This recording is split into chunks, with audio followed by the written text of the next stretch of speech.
Good morning, Vietnam! Rise and shine. I'm the leader of the Repeal the 19th. I think it was awesome.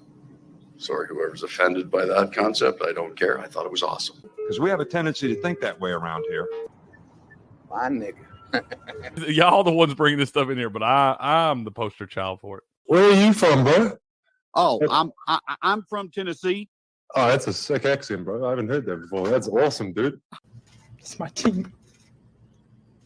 It's my quarterback. And you're trying to get a controversial statement out of me. But Come after me! I'm a man! I'm 40! Bring your ass. Hey.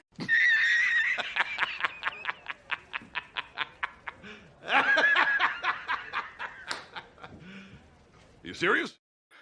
Good morning, ladies and gentlemen. Welcome back to Game On. This is your Sports Morning Espresso Shot. I'm your host, Will from Game On. He's Cricket from sportspicks.locals.com, and we're here to bring you the latest and greatest going on in the sports world. And today we will have a special guest. Robert Barnes will be making an appearance here shortly, but until then, we're going to catch up on some sports news, and we've got some big NFL news, a lot of activity yesterday. Today is the NFL cut deadline, 4 p.m. Eastern. Teams got to cut down from, I think, 90 plus players all the way down to 53-man rosters. It's here. Football's back, baby. But first, Cricket, how we doing this morning? I'm good, man. I'm excited about a good show today. Yeah, Uncle Bob going to roll in here with us. It'll be here about 8 Eastern this morning. So we're going to get in here and talk some football, pick his brain a little bit. Excited about it, man. But you're right. Football is back. I love it when they start to cut down them rosters, man. We're just a week or two away, man. How do you feel about that rule? The new rule, they changed it, right? They changed it from each week during the preseason, you'd have to cut a certain amount of players. And now they said, you know what, we're going to let you keep all your guys, and then you can make all your cuts, by the deadline. I like it. I like it, man. I feel like, you got some of these guys getting cut after the first preseason game or something. Could have just had a bad game. Some of these guys go out there and they've obviously kind of right there on the fence, maybe making the roster, go out there and have a tough game that first. They usually wind up getting cut and just kind of throws their chances out. You should have a little body of work there because you're going to get to play, get your time to play in those 3 preseason games. I think you should judge the overall body of work because you might be able to see some things those last couple of games you wouldn't have got to see normally. So I do like the fact that they're letting all the guys stay on the roster until a certain period, then you cut all the way down to 53. I do think that it provides for a better product, and it allows these coaches to get a better look at some of these guys. Absolutely.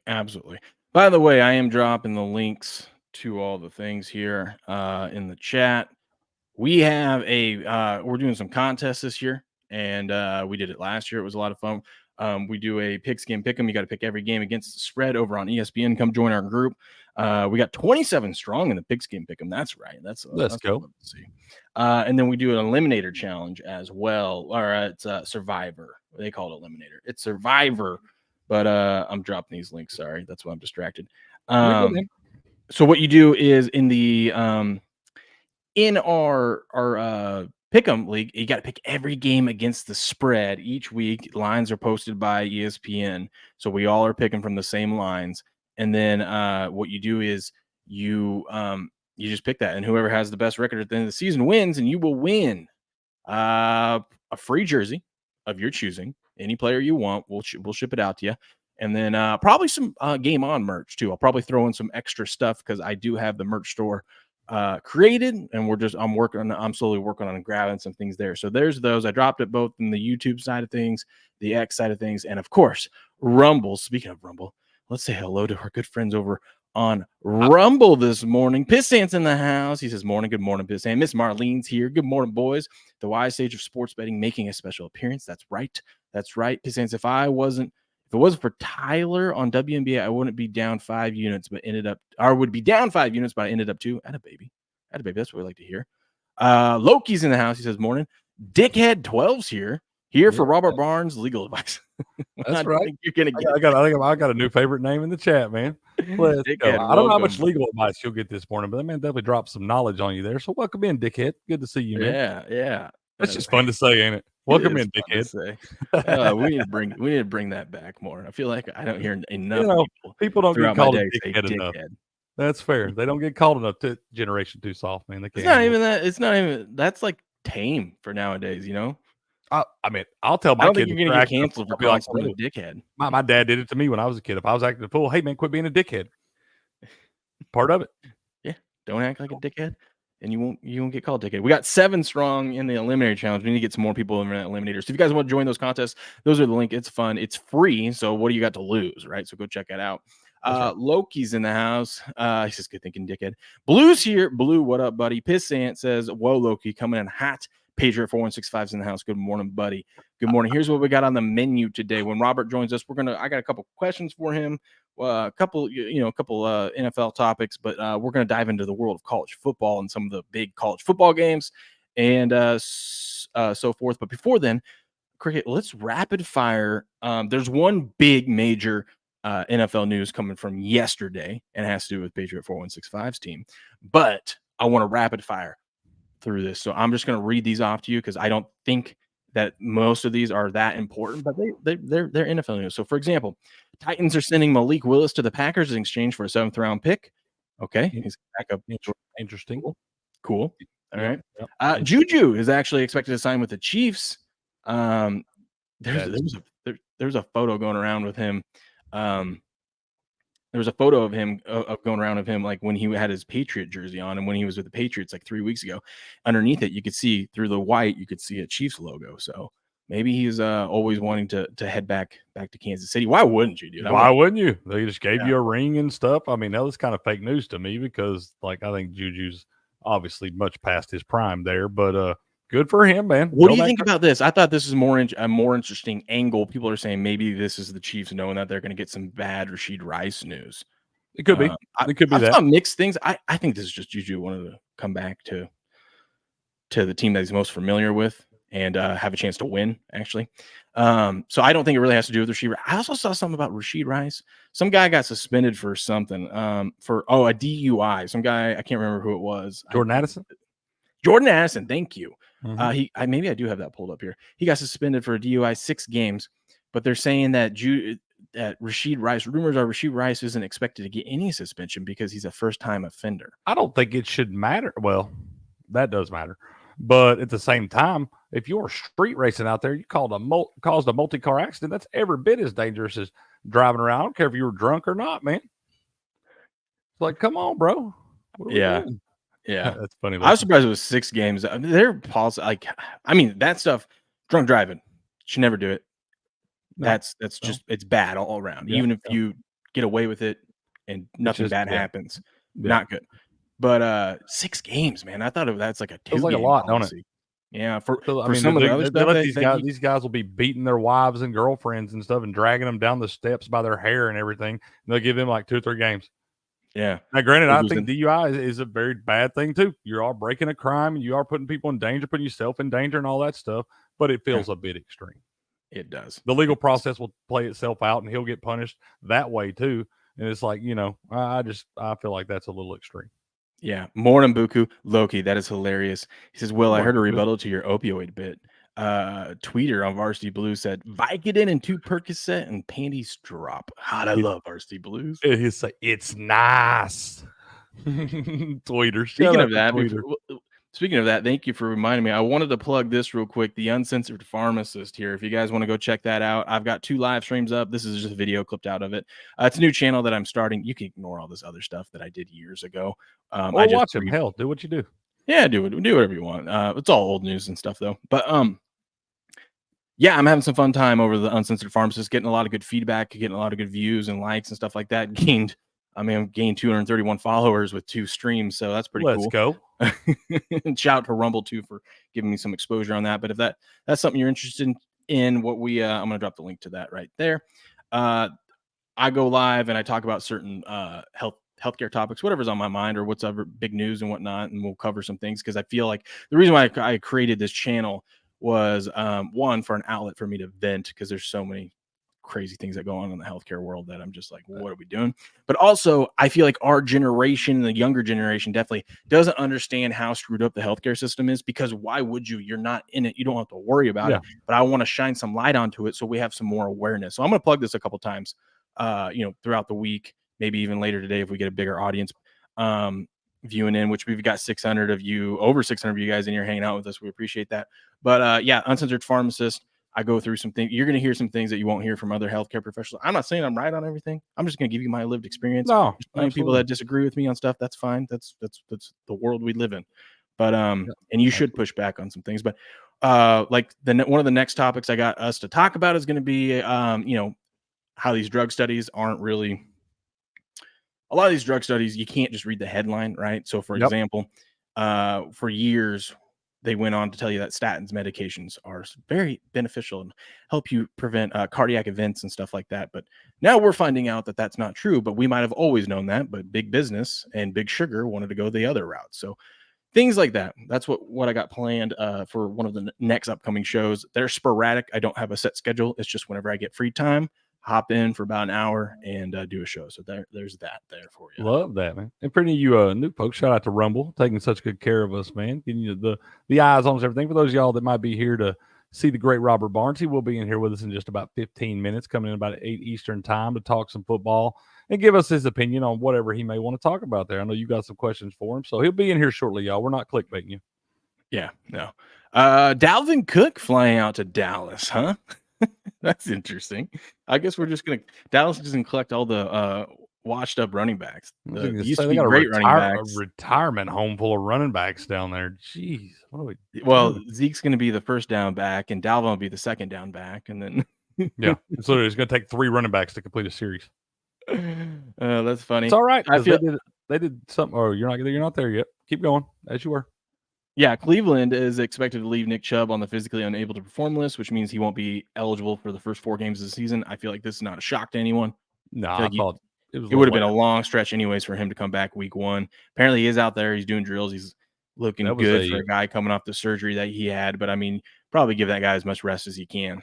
I think that's a very smart deal. You know, he had toward the other one back in when he was at Georgia, back I think 2015 or 16, something like that. But yeah, I think you want this guy. You obviously know you got a great squad up there in Cleveland. This guy's a key part of you actually making a run at this thing. And I'm telling you right now, man, I'm looking at thinking kind of taking the gamble on Nick Chubb a little earlier than most in some of these fantasy drafts coming up, because I think when Nick Chubb does come back, especially him getting the extra month off there, I think he's going to be primed, ready to go, man. Absolutely. I think he's going to surprise some people. I really do. But let's get to the big news. Let's get to the big news, huh? Let's do it, man. Let's do it. Let me bookmark this because I might clip it out. Boom. Big news out of Dallas. It finally happened. Dallas Cowboys CeeDee Lamb come to an agreement. And whoops, this is the wrong one. Hold on. Oh, do I not have it up here? Did I accidentally click out of it? Oh no, it's right here.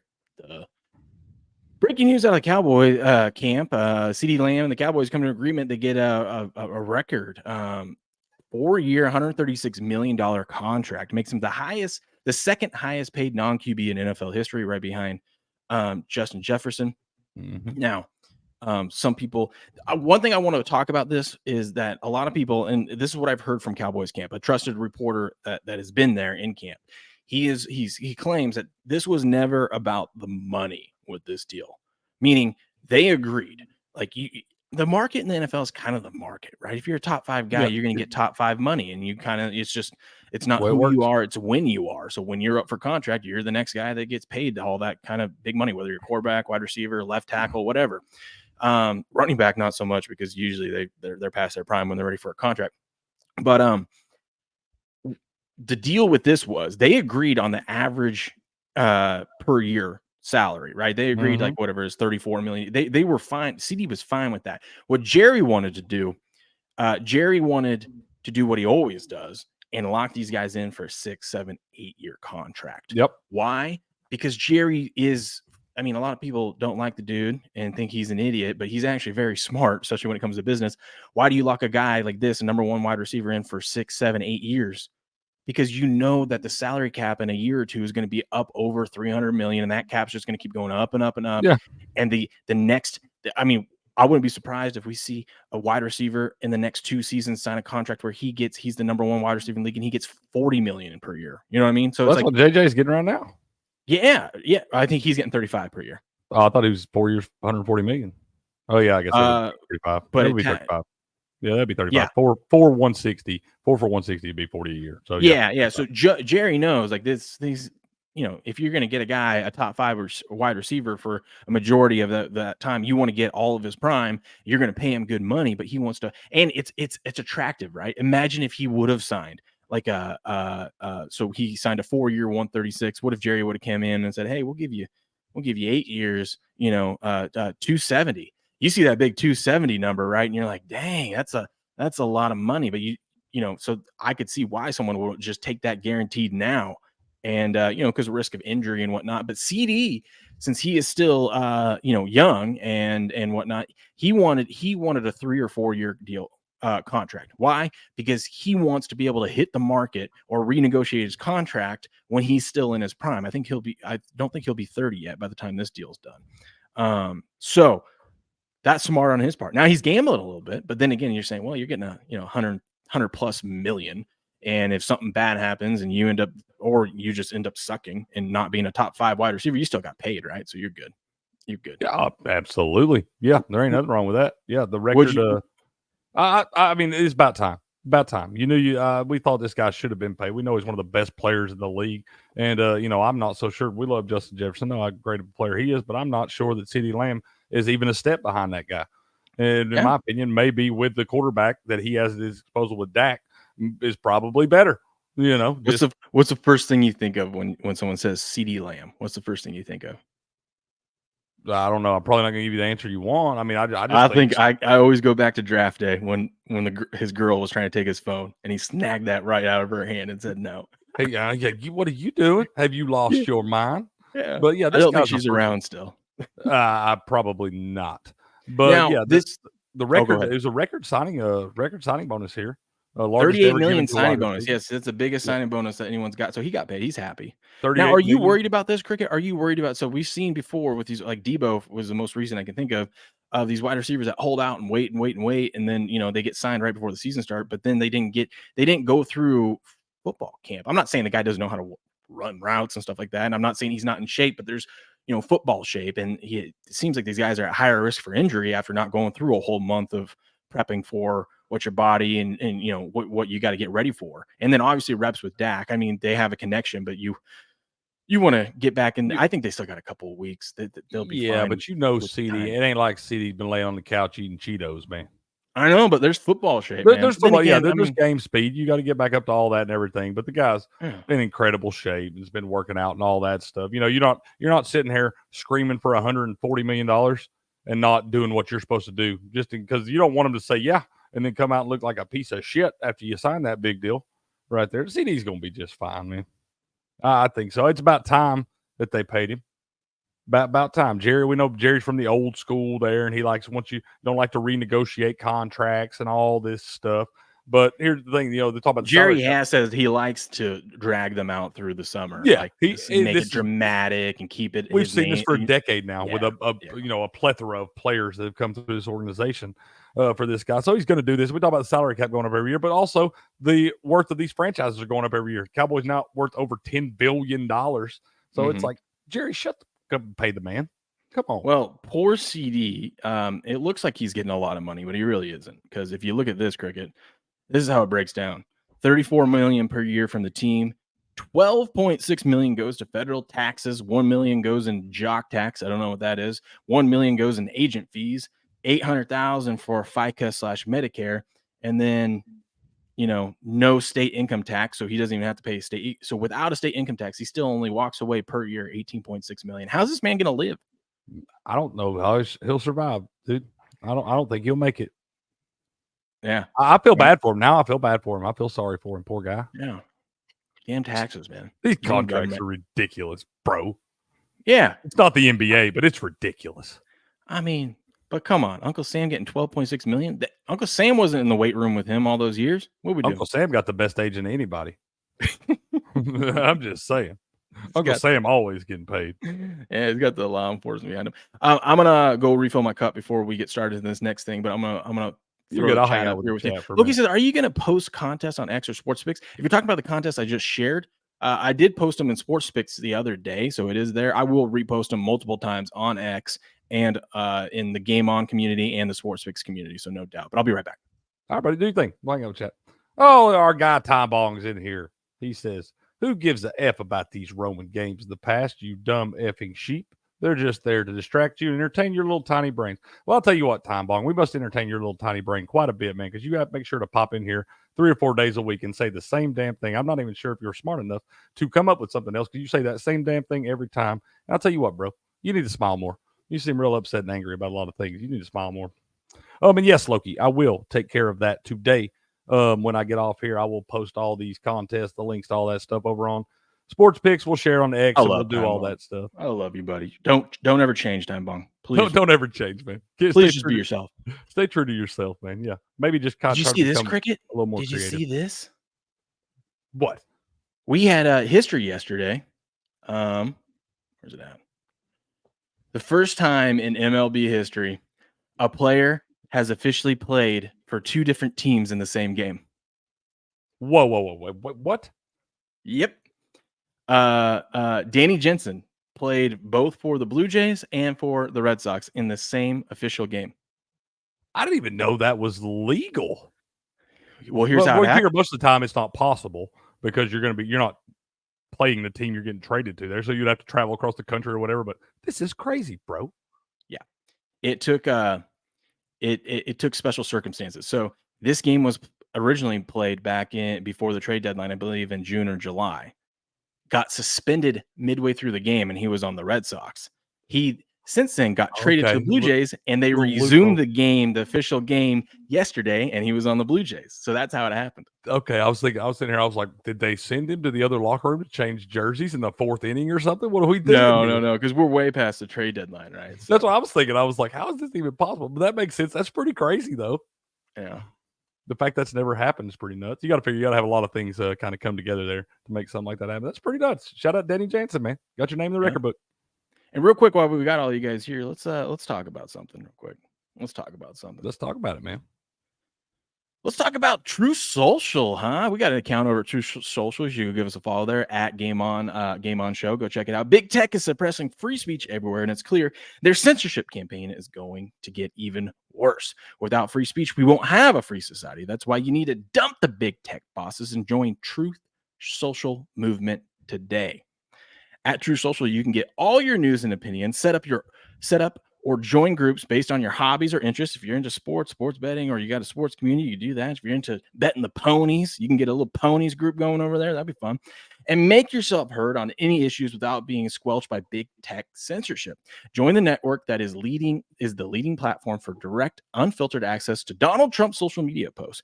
If you want instant access to all of Trump's announcement plans and reactions to the biggest issues of the day, Truth Social is the social media platform for you.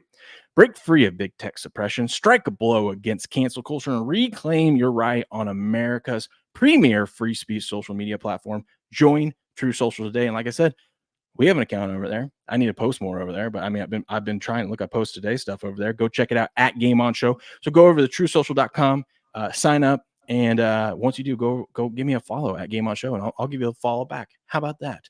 True Social. Go join today. Break free from big tech censorship. Booyah. I love ad reads. You getting better at those. Knocking those out, man. Wait till we get to do my favorite one later today. I just got a fresh bag in the mail. I got it out last night. It's sitting right next to me. I brewed that thing up this morning. You making me start to wonder what they're putting in them coffee beans, man. They grow off close to something else, man. Hey, don't change. Don't ever change. You know what I mean? That's right. Don't ever change. Will, did you see the letter Zuckerberg sent to Jim Jordan? I heard all about that. We'll talk about, maybe we'll bring it up on who's Jim Jordan? Speaking of big tech censorship, he admitted that Facebook was censoring. Who's Jim Jordan? He's chair of the House committee. He's one of the big Republican leaders in Congress. For any of you new folks in here, I don't know anything political. I'm not that guy. They're probably like, "Who's this fool? Doesn't know who." I feel like you've come a long ways now, though. I have come a long ways. I'm learning things. You are. I'm proud of you. I appreciate that. Proud of you, my friend. I'm working hard. Sorry, I'm just getting some of these lines pulled up and whatnot. You're good. Uncle Bob should be making his way in here in the next few minutes, so we'll get to rolling. We'll talk some of this stuff. I know I'm excited to hear some of his opinion. I know you got some good questions for him and everything. We got some things we've been interested to hear his opinion on, so that's gonna be a lot of fun here in just a few minutes. Yeah, chat. I do want to announce too this. So each year we do we enter into these super contests, and we'll have a show specifically aimed. It might be the Saturday morning show. It might be a new time altogether. But we enter into there's a Circa Millions contest, right? Where you see, actually it's right here, Circa Millions. They have the biggest contest in Vegas, actually I think in the country for sports betting. It's a lot of fun. Obviously, you have to be in Vegas to originally sign up, and then you can get a proxy and whatnot. But one year, I'm going to enter into the Circa Millions, and it's going to be fun. It's $1,000 entry and whatnot, and the guy that wins it gets $1 million. There's like $6 million in guaranteed prizes this year. But we use other contests, other sites, the same thing. It's pick 5 picks against the spread each week. And what we're going to do is we do a show where we all get together and we bring in, you'll see like other people that we stream with, like, the Patriot Sports guys like Chris, Eric, or AK Millie Goats. I invited him this year. Doesn't mean they're going to show up each week, but they will have a contest entry here. And last year, I actually, on the Bet Online one, I ended up placing 7th. And my score would have actually got me 2nd in the Circa Millions. So let's go. And I would have won the thing if I just reversed every single Saints pick that I made throughout the season. Yeah, well, you got to drop that closet Saints fan. But I placed top 10 last year. It was a lot of fun. It was a good year. This year, we're going to do this. Patriot last year got an entry into this, and Patriot, I will extend an entry to you again this year if you want it, sir.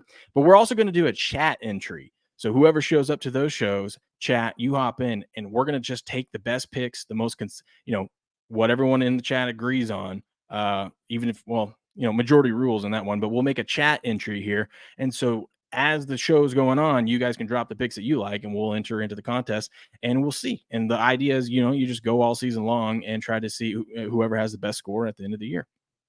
Absolutely. Man, we'll have to do somewhere we keep a list of the different people putting picks in there and stuff and help them out with that entry. Because if they were to wind up putting one together and winning some little money, we'll make sure and do something real nice for you folks that help. Oh, yeah. If the chat entry, or honestly, if any of our entries end up winning this thing, if my entry or whatnot wins, I mean, first place is $18,000, but I think like the top 500 plus end up getting paid out something. But yeah, if the chat entry ends up winning something, you better believe it will go back to all you guys over and we'll post it. We'll send stuff out to you guys in the locals community and stuff like that. But I'm excited for that. I love that contest, man. Like last year was the first chance I had to experience that with you guys, man. That's a lot of fun right there. It is. It's one. Like I said, I listened to these guys for years that do this, that live in Vegas, that enter into the contest, and they talk about their picks, and it's something that I enjoy. And I'm like, this is something we can do, right? This is something. So that's why I created that show for contest picks, specifically. And it's been fun, and it's one of the things I look forward to most each week. Speaking of looking forward to, speaking of it, looking forward to talking to our guest today, Robert. How are we doing? Good. Good morning, Glad sir. to have you in this morning. It's bright and early. You're a champion for getting up this early. I'm just crazy. I do this every single day, but 5 a.m. That's awesome. Appreciate you being here. Yeah, no problem. Yes, sir. How's everything been going? I know you've got a lot going on. It's a big year for you with the election and all that stuff going on, but you getting ready to get primed for a big football season and all that. You excited? Yeah, definitely. I mean, we were past week 0, had some good bets up on week 0. Week 1 now for college football as we approach Labor Day weekend. The goal will be to do this throughout the year, catch as catch can, but hopefully Tuesday mornings here to do like the cover, 10 games, something like that each week. The 10 most interesting games in college football, and probably in the future we'll do 5 college football, 5 NFL.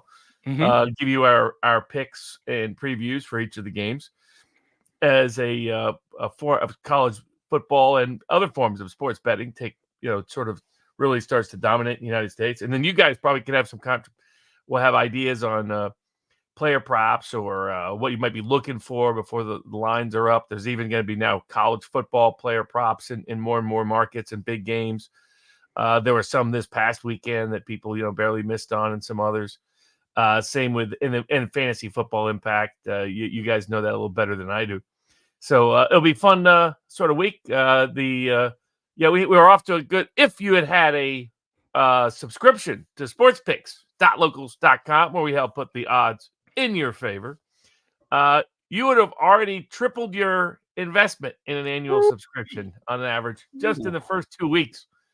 We usually put up 25 picks a week on world football, soccer, 25 picks a week between college football and when the NFL starts in the NFL.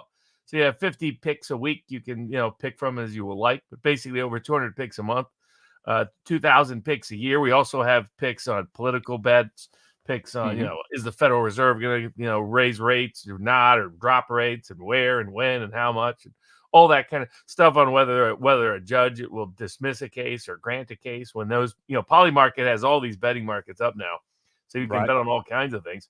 I but love we that have about all the community. You see the specific people in there that focus on just the political bets, and because I'm so used to seeing sports stuff, and I'm like, oh no, there's people that just love the political stuff, and I like it too. I bet on it too, so I think that's great. You get a We've little bit of also everything. seen a lot of folks come over and become sports bettors after that, and really kind of get into it. So it's cool to see that market growing as well. And you get picks up from cricket, you get picks up from others of our members on prop plays, fantasy plays, different sports that I don't even bet that often: hockey, golf, tennis, rugby, you name it. A lot of people have good contributions. People will put up all the different bonus picks. I mean, I think Major Wedgie, who's always put up interesting picks. Love that guy. Yeah, he introduced me to like college football teasers. I went back and looked and realized, holy cow, we'd made a huge profit if we'd been betting some of these in the right way. But he'll do like the boost that DraftKings and others offers. And I mean, this is past weekend. He nailed another. He did a boost that had a higher odds but got paid out more than 2-1 cash, right out of the gate. So so it was fun. We were on the underdog side week 0, so it was cash on that side of the aisle. Of course, bet. I don't know if it'd be a bad beat of the year. I've had worse bad beats, but I gave out Florida State, Georgia Tech first half under 28. Oh yeah. Some people got it. It spiked to 28.5. And some people got it 28.5. I got it at 27.5. I always tell people to shop the lines, but I got impatient. So took it 27.5 because I started thinking, I was like, 28, that almost never hits in the first half. It's got to be like 28-0, 21-7, 14. Right. That's really not that common. 27 is a more common first half number than 28. So I was nervous about it dropping to 27. Because you think about it, so there's not a lot of 25-3, 26-2, 15-13. And if I told you, Robert, your bet comes down to a college kicker in a kind of a sloppy, wet game has to make a 59-yard field goal, you'll take that bet every single time. Not only that, you add it up. I was like, how did the heck did Florida State even get to 14? Well, how am I on a field goal? It was 11-7 at one point. Because they went for 2 on their first touchdown. They came down, scored first, got cocky, went for 2, nailed it. They had to get a 2-point conversion. They had to get a 52-yard field goal by the longest field goal guy. Never kicked a field goal over 50 yards. As you noted, rugby field, wet rain, windy conditions, and then a 59-yard field goal. And there's something that in the air over there in Ireland. So you had to have a 2-point conversion and 2 50-plus yard field goals in a rain-soaked college football game. All I gotta say is, luck of the Irish, my ass. But it'll be fun. We'll be getting to review some of these upcoming games this week when we really get American football kicked off and started. Absolutely. I get a little superstitious with some things that I'm not super comfortable with betting. So like this year, I dove in for the first time and I didn't give out any of my picks into preseason NFL betting. And let's just say you take the unders early on. That was great. But I ended up going 21-5, 20-5 in this contest. I'm leading this contest right now, and I'm pretty pumped about it. Awesome. Once I started winning, I'm like, dude, should I give out my picks to people in here? I'm like, no, I'm going to keep it to myself because this is working. And you shouldn't bet on preseason football anyways. And I was only doing like 1-unit bets on them, but it was a lot of fun. But I wanted to ask you before we get into the NFL stuff or into the college football stuff and previewing the games, have you looked into the new kickoff rule and how do you feel about it? Because here's the stats from the preseason compared to last year's season. And one angle I have about this that I think, from betting wise that we could take advantage of, everyone and their mother understands that this statistically should lead to a little bit higher scoring. So I feel like we're not going to get an edge there betting the totals on that. I mean, betting the over and totals anyways, you're usually not you're on the side of the public, and so you're not getting the best value. But I think what people aren't understanding about this is that means these teams are going to start out with better field position. So players, their stats actually are going to go down in the games. If you can, angle it that, they're starting on the, 30 instead of the 25, that's 5 yards that are going to be lost there. So a wide receiver you might have some value betting their player props under, or, if you got to pick and choose your spot, but maybe you take like Tyreek and Waddle, you bet them both under, hoping that, one of them is going to go under, because, Tyreek can go off for 100 and something yards any given in a game. play. Yeah. So, what do you think about the kickoff rules, and what do you think about kind of looking towards player props under on some of these with the new rules?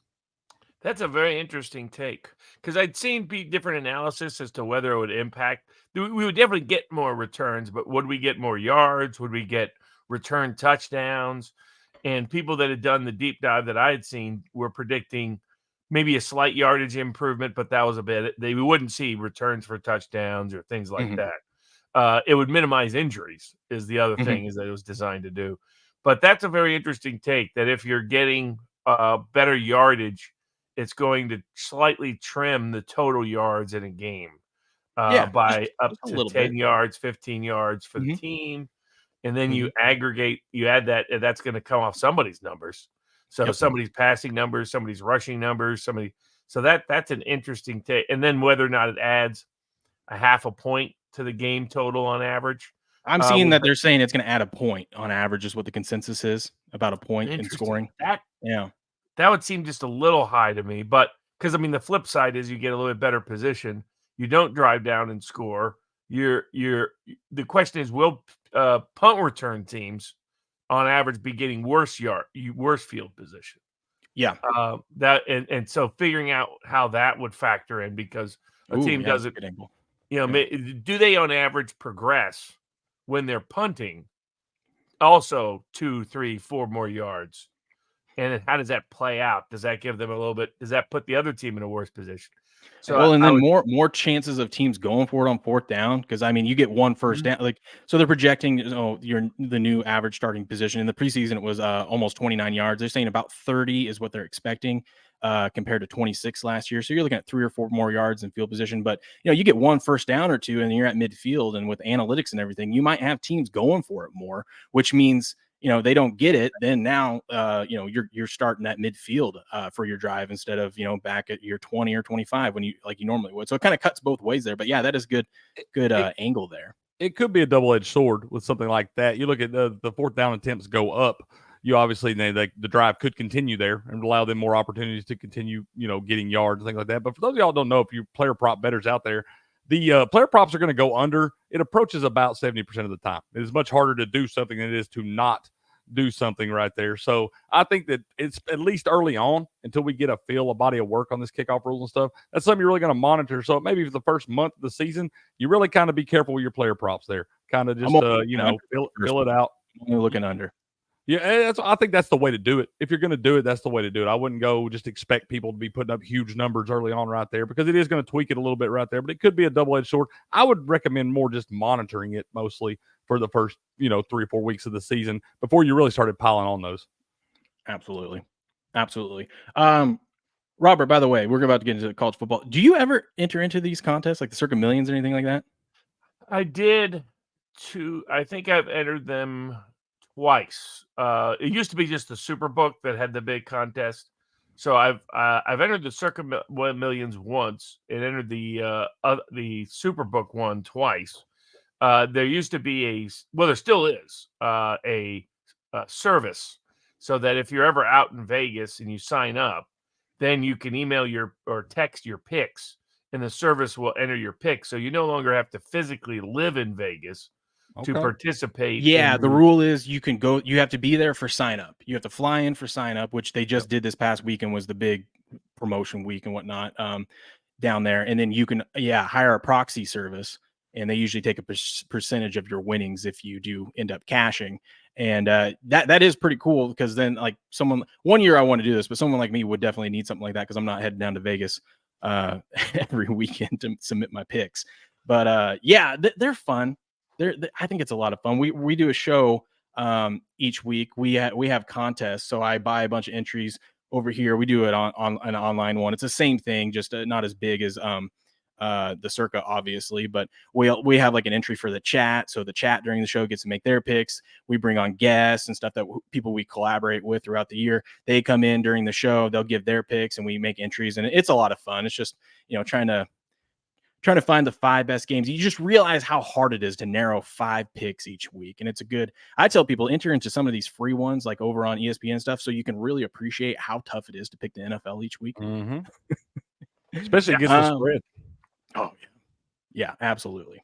Okay, let's get into college football. So one of the first games that we want to talk about here is, I'm just going to I like pulling up the lines over here on Action. Yeah. We got a little sharp thing, but the first game, Robert, let's dive into North Carolina at Minnesota. And I'm going to scroll through and try to find this, but tell us, there it is. North Carolina is a 1.5-ish point favorite. Sharp money so far coming in on North Carolina. Big money coming in on Minnesota with 47% of the bets, but 65% of the money, and an Action Network expert back in the Tar Heels. What do you think about this game, Robert? Yeah, that's interesting. But so this is a line that opened up for Minnesota, and some Carolina bettors were waiting on Minnesota -3. It was hovering Minnesota -1, Minnesota -2, and then some sharps came in last week on North Carolina that moved the line. When you see the line move, and especially flip from dog to favorite or vice versa, and the public's not the one driving the action, then that usually means there's somebody that the sports books respect who has either given out North Carolina, some of your influencers and handicappers that are out there, or not so much your touts, but the people that get Vegas respect, or somebody sharp put in a bet on Carolina at a major sports book, and the other sports books followed suit. So I think you look at it from a talent perspective, North Carolina is more talented than Minnesota. I mean, that's where, it was like a lot of people were saying things all year in the preseason, about Florida State or Miami or some of these other teams where they're, or in some cases, ignoring it, like Alabama. I mean, you go to 24/7 talent ratings. You wouldn't know it from the prognosticators in the press, but Alabama is the most talented team in the country. And they highlighted Saban being gone. They highlighted some players going in the transfer portal and forgot that's a two-way street in Tuscaloosa, and have just forgot that the most talented team in the country is still Alabama. And frankly, they have better coaches now. I know that'd be kind of a heresy to say in some parts of the country, but Nick Saban's or offensive and defensive coordinators outside of Steve Sarkisian and ever since the Georgia coach left, have underachieved with their talent level at Alabama, not overachieved. The biggest. I always thought it was amazing that Saban was able to be a top team every single year with usually replacing both offensive and defensive coordinator every single season. More years than not. Well, yeah. It helps to have by far the most talent in the country. Right. That's the most talent-rich roster anywhere in the country for basically almost 20 years, for 15 years. From 2008 to 2024, Alabama was usually number 1 in the country, talent-wise, in various recruiting rankings, and often by a good margin. That number 2 and number 3 often were a distance behind, and that's where, from my perspective, his coordinator. But the reason why this was sometimes kind of overlooked was often the offense or defense was not in top 10 on a random year. He didn't have both, and it's like, why don't you have both? You have NFL players top to bottom in your roster. You should be top 2, top 3, top 4 in statistical performance. Defensive coordinators had underachieved. He never was able to replace Kirby Smart on the defensive side of the ball. And then on the offensive side of the ball, other than Steve Sarkisian, which also was the most ridiculous roster maybe in the history of college football offensively. I mean, the number 4 running back on that roster is in the NFL.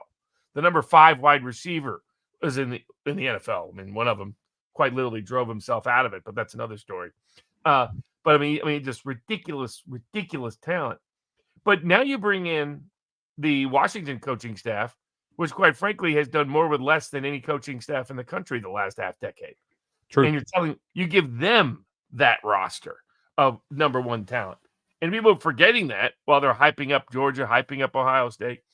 They kept telling me Florida State's offensive line was one of the best in the country. It's like, that's the same Florida State offensive line that couldn't move the ball against Louisville and Florida last year when the quarterback went down. Well, everybody got to see in Dublin. Oh, maybe that's not. So I like objective talent metrics. You can go to the various third-party sites. You can go to Phil Steele's magazine. You can go to 24/7, which is now an aggregator. So it takes everybody. Got that right here, Phil Steele magazine, and we pulled up the digital version on the show. We've been looking at that throughout the summer. I've been telling him, Uncle Bob, I got him turned on to that Phil Steele magazine. I told him you turned me on that a couple years ago, and that's the best magazine on the market. Where is this?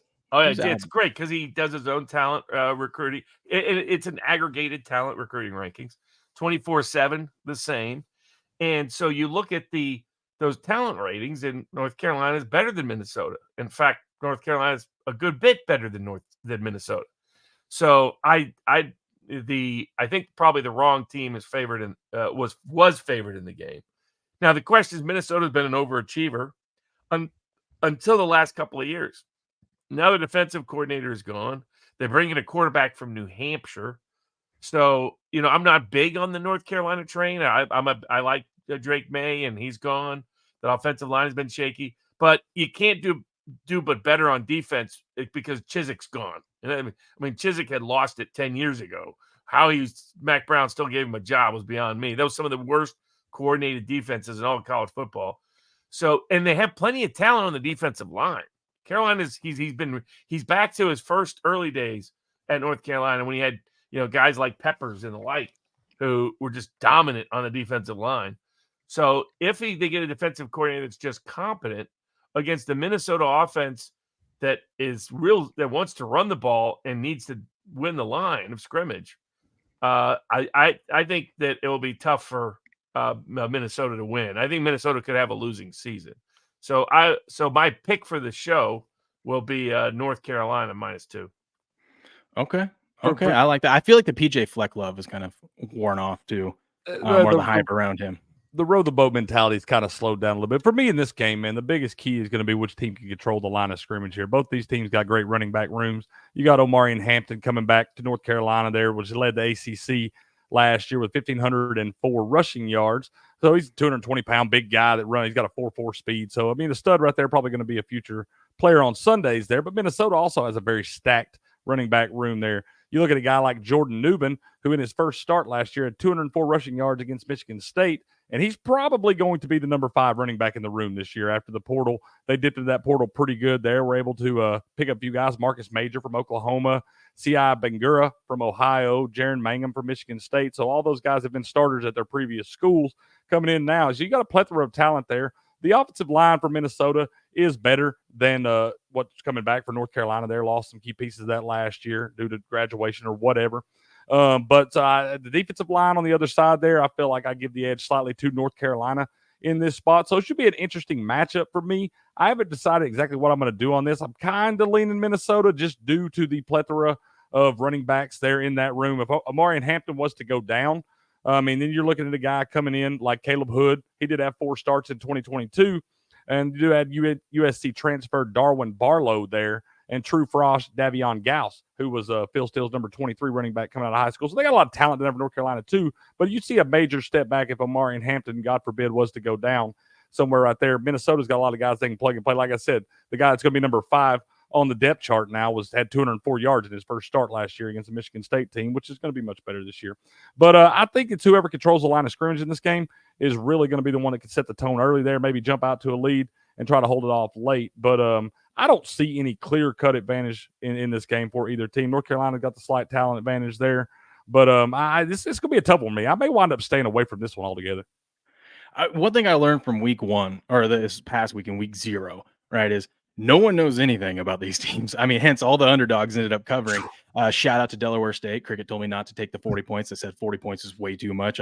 Hawaii can't even score 40 points. Thank you. But so I tend to look towards dogs in this one. But I mean, if I do like betting the talent edge with college football, and if it's basically, it's a short line here, and if UNC does have the talent edge, what am I saying? I'm a degenerate. I'm going to probably be betting UNC on Thursday. I mean, let's be honest. It's one of the first big televised games of the week. Yeah. I'm definitely going to probably be on North Carolina there. But I don't have a strong feeling either way. before we jump to the next one, Will, we got some new faces here in the chat. Let's say hello to our friends. Some of them coming by to say hello to Robert and all that. Yeah, what's up, Mail Order Bride? Good morning. Curious Carnivore, good morning. Oh, we got Arla Coast back in here. It's been a while. Bear the Machine Guns here. What up? He says, good morning, fine people of Rumble. Good morning to you, Bear. Oh, wait, we already said hi to official no name. Welcome in, guys. If you haven't already, smash the like button, subscribe to the channel. We're about to pass 6,000 followers. Robert, since the last time you were on New Year's Day, we've quadrupled our follower count. So we're moving right along, and we're excited for this football season. And before we get into the next big game, we got to do my favorite thing here. We are Robert running out of Rumble Studio. I just have it screen captured here on my laptop, so we can do everything out of StreamYard still. But we got to talk about my favorite Rumble product today, and I love reading these ads. We got to talk about 1775 coffee. I got it right here. I take this stuff, I brew this stuff up every single morning. It's amazing. When I go up there, I get the premium pea berry. All right, that stuff. If you're a man and you drink your coffee straight, unlike my co-host who puts a little bit of creamer in it, you drink it straight, the premium pea berry is for you. Trust me on this one. You're gonna want the pea berry, but it comes as whole beans, so you got to grind it up yourself, right? But my favorite part is each night I grind that up, get it ready, and I'm smelling it. This stuff smells so good. I'm excited to wake up in the morning. Who says that? Who's excited to wake up at 3:30 in the morning? I am, because this coffee is that good. Have you heard about the recent advertising scandal? Let me break it down. The CEO of Rumble, Chris Pavlovski, shout out to Chris, recently released an email from Inspire Brands and Dunkin' Donuts. The email explicitly states that the right-wing culture of Rumble is too polarizing. Okay. All right. Whatever you say. In other words, Dunkin' Donuts has a problem with right-wing culture and wants nothing to do with it or Rumble. So here is the solution. Stop buying products that don't support you and start supporting brands that support you. That makes sense. That seems like a good plan. The competing coffee brand that we all need to get behind is Rumble's 1775 coffee. They've got, for a limited time offer, Rumble's offering buy 2 bags of coffee and get 1 free. What a steal. I'm about to do that today because I want to get, my wife likes the medium roast. She's not a real big fan of the pea berry, but she also uses creamer, so I get it. All right, she's like my co-host here. But you get 2 bags and you get 1 free. That's called closing line value in our business, and that's a great deal. So if you can scan the QR code on here or click the link or just go directly to 1775coffee.com, enter the promo code Dunkin, DUNKIN. I love that they're trolling Dunkin' Donuts on that one too for the promo code to get this limited time deal. That's buy 2 bags, get 1 free. 1775 coffee over on Rumble. Go support these companies that are fighting for your free speech and support companies like Rumble, and you get delicious coffee along the way. I'm telling you, this stuff is great. So 1775coffee.com, use the promo code Dunkin, and you'll buy 2, get 1 free. Robert, I love these ad reads. It's so awesome. Yeah, I had this coffee up at the convention with Chris Pavlovski, the CEO of Rumble, and it is good. I'm a bit of a coffee snob, and it is good. And obviously, we got to dunk Dunkin'. I mean, it's amazing. Dunkin' Donuts should be blue collar. My dad used to go there. We used to get, he loved those eclairs and whatnot. And now they become communist in their, marketing and advertising. It's just ridiculous. Every big company has, it feels like. Awfully woke. Yes, exactly. But now, next game, North Dakota State, Colorado. I'm intrigued by this one. This one, it might be the one time that I bet Colorado this year, but man, you just see the big name of North Dakota State, and I know they're not the North Dakota State of old, and maybe that's why the line is what it is. But how do you feel about this game, Robert? Yeah, this is interesting. It's down to single digits. Some people thought it might get under 7, and we're waiting on that. Some Colorado backers. It's how you feel about Deion Sanders, and he's very divisive in the football betting world, divisive in the football world. Last year, of course, went in and won straight up as a huge underdog against TCU. Took a Colorado program that had been awful for several years, but used to be one of the best college football programs in the country back to the 1990s.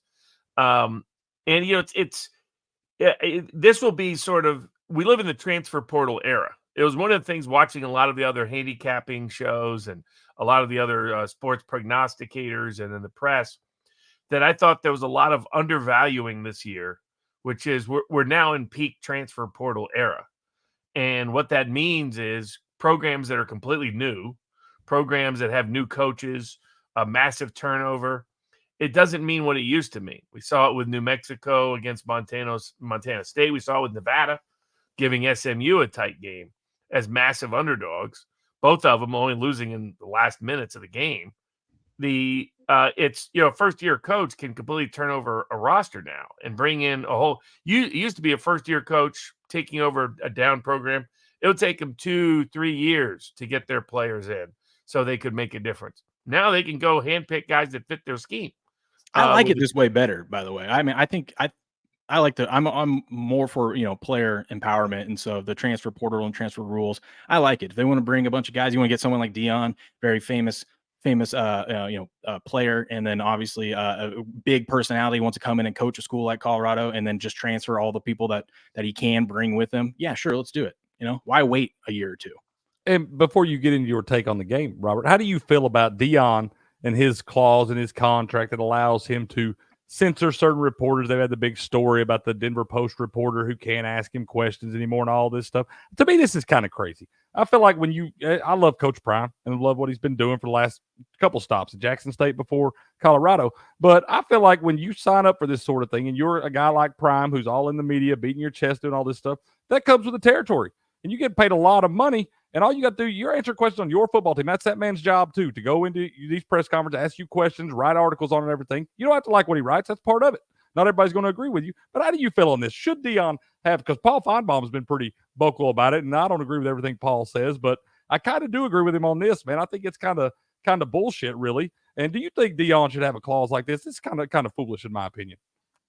Yeah, it's interesting. I mean, there's obviously coaches that play favorites, and that sort of thing has always gone on. But to affirmatively shut out a reporter by contractual guarantee is kind of funny. It's a state university, so University of Colorado at Boulder. It's not a private school, so that raises a whole different subset of legal issues. Right. I think I'm of mixed sentiments on Dion. I thought Dion was good for the game in terms of last season, the excitement, enthusiasm, and he's the extreme experiment of transfer portals. Like we saw at Florida State 2 years ago, they hit on everybody, or last year, basically. They hit on everybody. They go undefeated. Mm-hmm. And everybody was assuming, well, their transfer portal worked for them last year, so surely it'll work for them this year. And I looked at some of the players from a talent evaluation perspective. I'm like, no, it's not the same level of player. DJU, if you watch him, he can't figure it out, can he, Bob? Yeah, he's just limited. He's a caretaker quarterback at this point in his college career. That's what he was really at Oregon State. When they needed him to win a game at Oregon State, he didn't win it. He lost to my Cougs. I was there. I watched it. Guys, yeah, he was in person for that one. Exactly. So I think that, and that's my question with Colorado, is that it's so massive. I mean, he's turning over the entire roster season to season. It's one thing to do it in the first season, but then he did it again between season 1 and season 2. I'm not sold on his coordinator hires. I thought he hired a great one last year in the Kent State head coach. Then he spoiled on him because he didn't want his kid to get hurt at quarterback because, he didn't go get the offensive line he needed. We'll see how that Kent State offensive coordinator does as the head coach at San Diego State this season. But then he brings in, kind of NFL guys that are known for being on the more conservative side of the aisle. Like he went in such a radically different direction. I honestly don't know what to make of how this will work schematically, but I think there has been a little bit of an overreaction. Colorado doesn't have proven depth. There is a big question about their transition with the new players, but it does at least look on paper that their lines, which were the big problem last year, offensive and defensive lines, are upgraded. I mean, last year he didn't even try to get. He brought in some Kent State guys with the Kent State offensive coordinator. Those guys were not going to translate to the Pac-10, and now he's in the Big 12. I think that works better for Colorado. The going to the Pac-10 never helped Colorado. They are always better off in the Big 12. And North Dakota State, as you mentioned, Will, is not quite on the same page. People see the name, and they think FCS dominant team. They've been sliding now. It was one of the reasons why I bet against Montana State last week. Montana State's still good, but they'd actually been sliding down slightly. And also whether or not these FCS programs, these programs might lose more than they gain from the transfer portal. Right.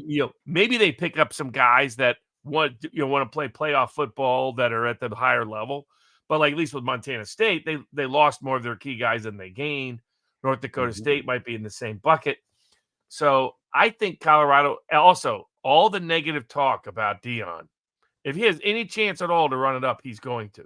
He wants Travis Hunter to be in the Heisman conversation. He wants his son to be in the Heisman conversation. These NFL assistants have got a lot to prove, and that's what they're given an opportunity to do at Colorado on both coordinator positions. So if he gets he's got a talent edge here. So I'll lean Colorado to win by double digits in this one. Yeah, in this one, I think I'm going to tackle this one the same way I'm going to tackle the Alabama game. I don't know if Alabama is going to cover, I think, 35 against Western Kentucky, because I don't know what I'm going to get from Alabama's defense. I'm sure I'm going to get, a good performance, but you just never know. I'm just going to look at team total, because I know, like with Alabama, you bring in that coach, they got all those weapons, they're going to score points. So I'm just going to look towards the team total. If I were to bet this one, I'd only look towards Colorado team total over, because like you said, they want to be flashy, they want to make plays. And let's say their offensive line is improved and they do cover this number, well, then they should get over their team total anyway. So I feel like that's kind of the safer route than trying to pick a side.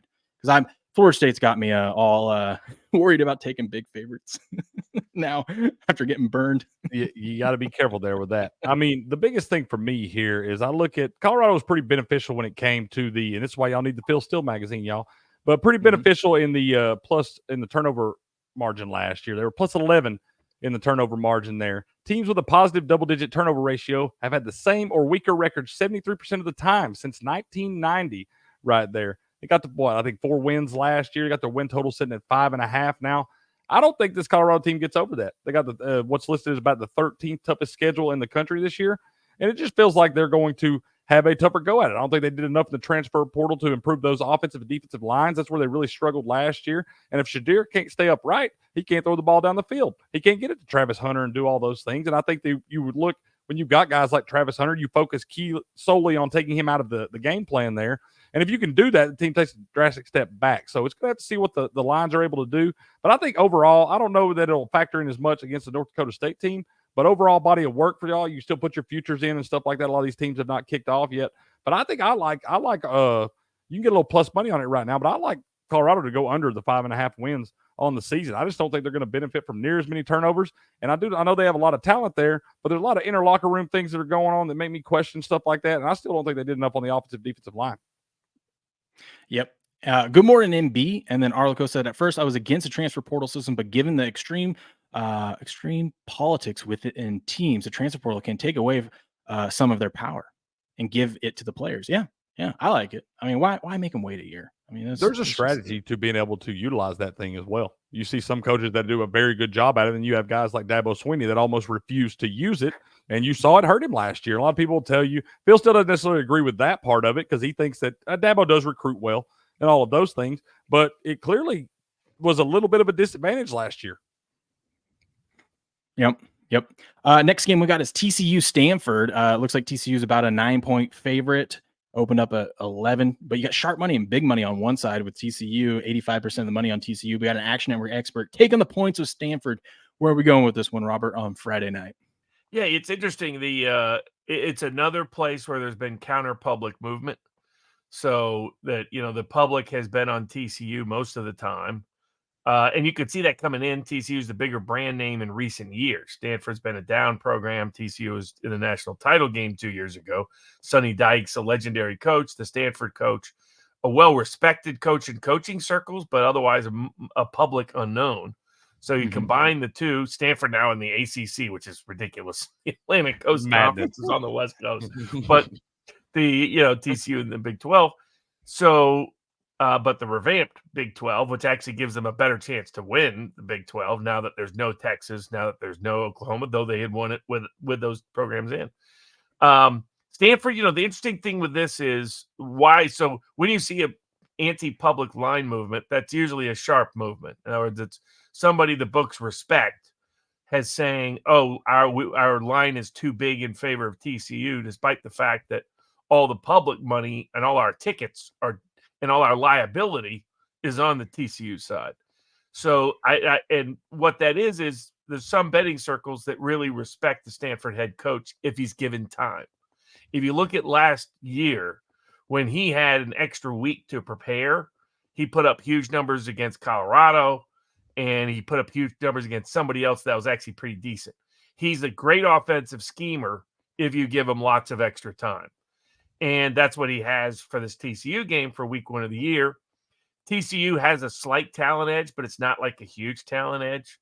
They lost those players that they had from 2 years ago. They've replaced them, hit or miss depending on the position on the roster.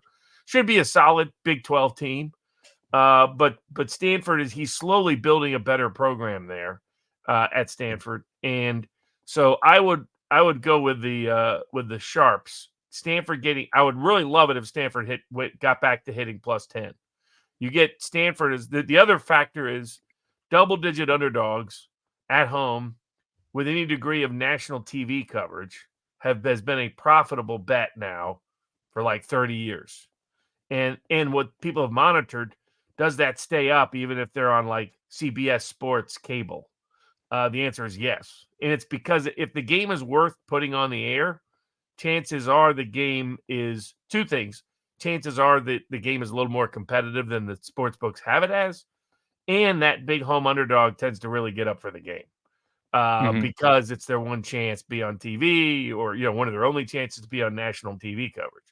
We'll see if that holds up with the proliferation of like streaming options and things like that. But I think you give this coach enough time. I have great respect for Sonny Dykes, but I think especially if it gets to double digits, that's a little much to ask for TCU. It feels like a trap game for TCU. Traveling across the country, face a Stanford team that they've never faced with his coaching roster. Stanford given a bunch of time to prepare offensively, schematically for a TCU defense that had all of its. I mean, the last time they were in a game like this last year, 20-plus point favorites against Colorado, and an offensive scheme came out and torched them.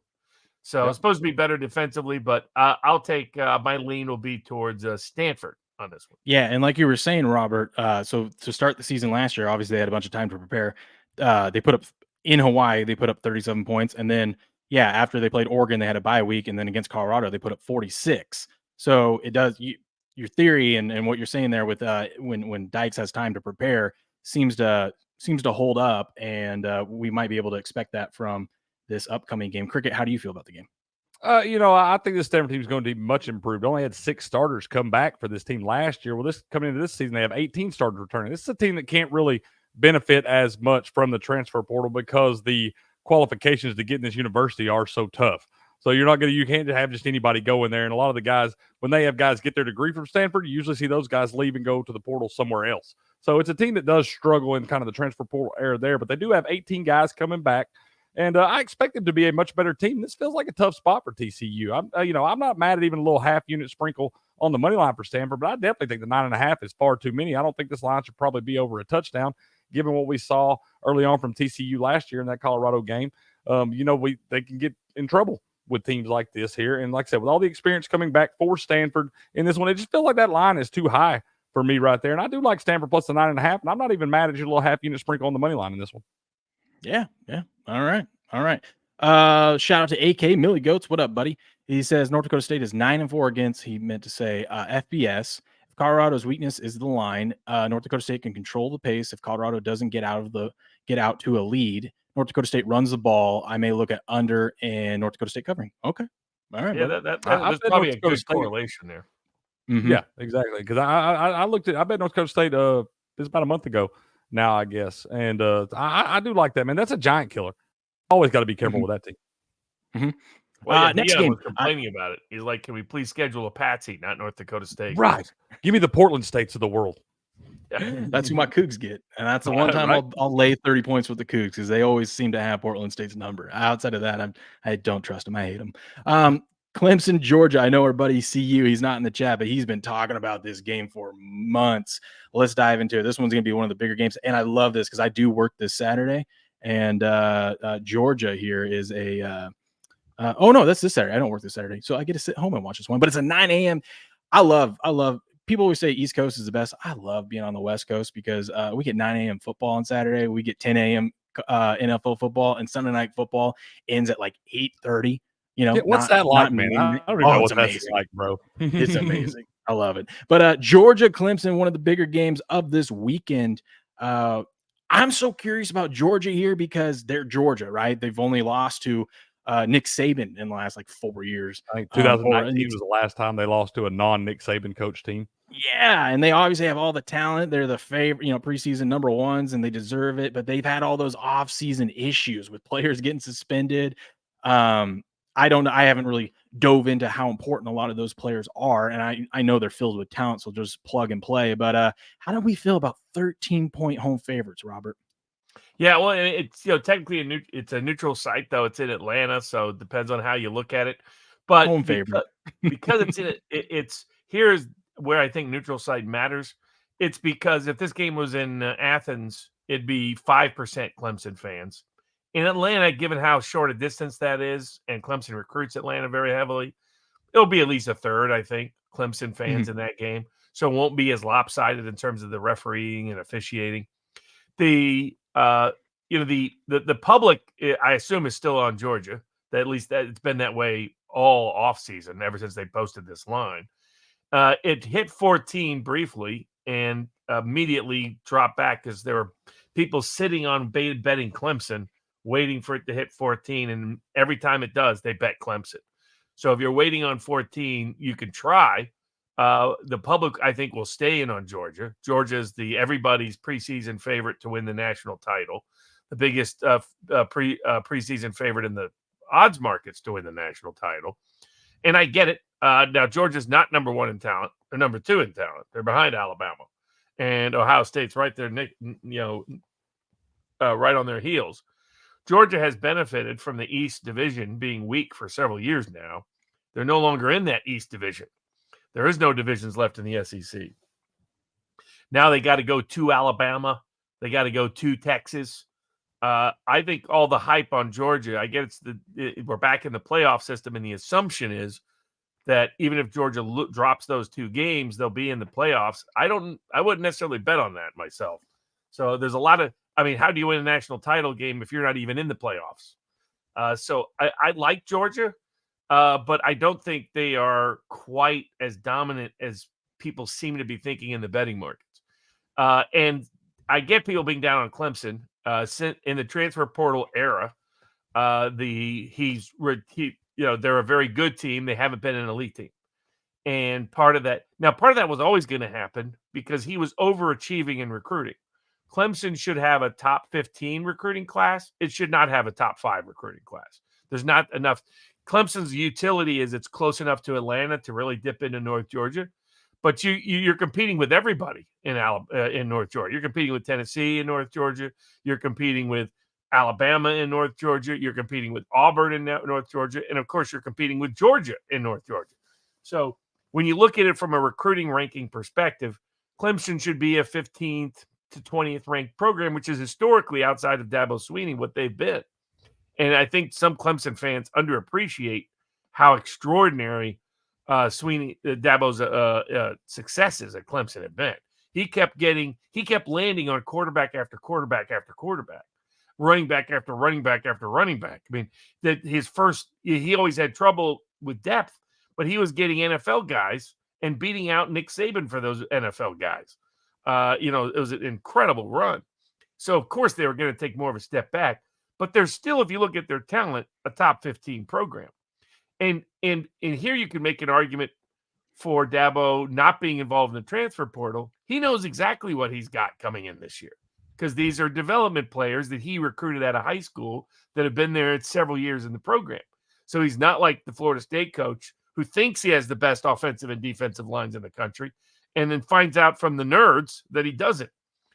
So I think I look at this game and I'm going to take Clemson on the points. If you get it 14, great. I'd take it at 13.5, take it at 13.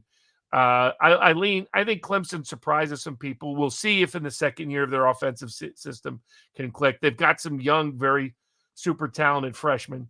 There's some questions in Georgia's secondary. This is not the same defensive line that is stacking, the line for the Philadelphia Eagles right now. So it's an elite team. That I think will probably be more of a running team than a passing team this year. So if you like the under, that might be consideration. But Clemson hasn't had a bad defensive line in like a decade. And you look at it on paper, there's no reason why this defensive line shouldn't be an elite defensive line. And when you can do that against a team that is without Brock Bowers, without their top receiver from last year, that frankly Georgia hasn't recruited depth at wide receiver now under Kirby Smart all the way. Usually gets one guy, and that's it. And he just lost that number one tight end, number one wide receiver. Running back room should be better. That it's been a couple of years, so probably a little bit more. And I like the QB, but do you look at that QB and say this guy's going to be the top 5 pick in the future NFL draft? Not really. He's more of an old school Nick Saban, early era Alabama QB. Somebody's going to be the backup somewhere. So I'll take Clemson plus 13.5. Do we have a teaser leg here, possibly? We do a little 6.5-point tease, get Clemson up to 20. That kind of feels nice. Absolutely. Clemson's going to keep it close. Or if you wait until it hits 14 and you snag him on a 7-point teaser, you get him at 21. Yeah, absolutely. What do you think, Cricket? Yeah, I think this game right here is going to be played in Mercedes-Benz Dome. Clemson will travel very well. It's not going to be like the Oregon game a couple years ago where you don't have near as many fans in the stands. It should be split about 50-50, maybe 60-40 Georgia, something like that. And Clemson, had their streak of 12 straight seasons with at least 10 wins snapped last year. Started out 4-4, struggled out the gate a little bit there. Wound up losing a game to Florida State, in which they never trailed in regulation and missed a game-winning field goal right there at the buzzer. So, this is still a solid team. Dabo's obviously a great coach right there. I would expect him to bounce back. It always scares me betting against these Georgia teams, but you also got some question marks there. And I'm not as high on Carson Beck as a lot of people are. I know the guy's a great player and everything, but I do think he's more like of an A.J. McCarron type guy, more of a game manager. I don't know that I know he's got great arm talent and all that, but I just haven't seen him really have to beat you with his arm yet in his career at Georgia because obviously all the talent around him there. But it does feel like 2 touchdowns could be too much in this one right here. Like I said, they're going to be fired up for this one. Dabo's going to have his guys ready to go there. Clemson was actually plus 92 yards per game in ACC play last year, despite that 4-4 record. Fumbles and missed field goals in the red zone was a big Achilles heel for these guys. The field goals should be much better this year. Got some more experience there. As long as you can hold on to the football, protect the football, this should be a much, much better team here. And I expect to see Clemson take, pretty much a pretty big step back to the top of the ACC where they've been for the last decade or so now this season. We obviously seen Florida State fall off. We saw that last weekend in the loss to Georgia Tech over in Dublin.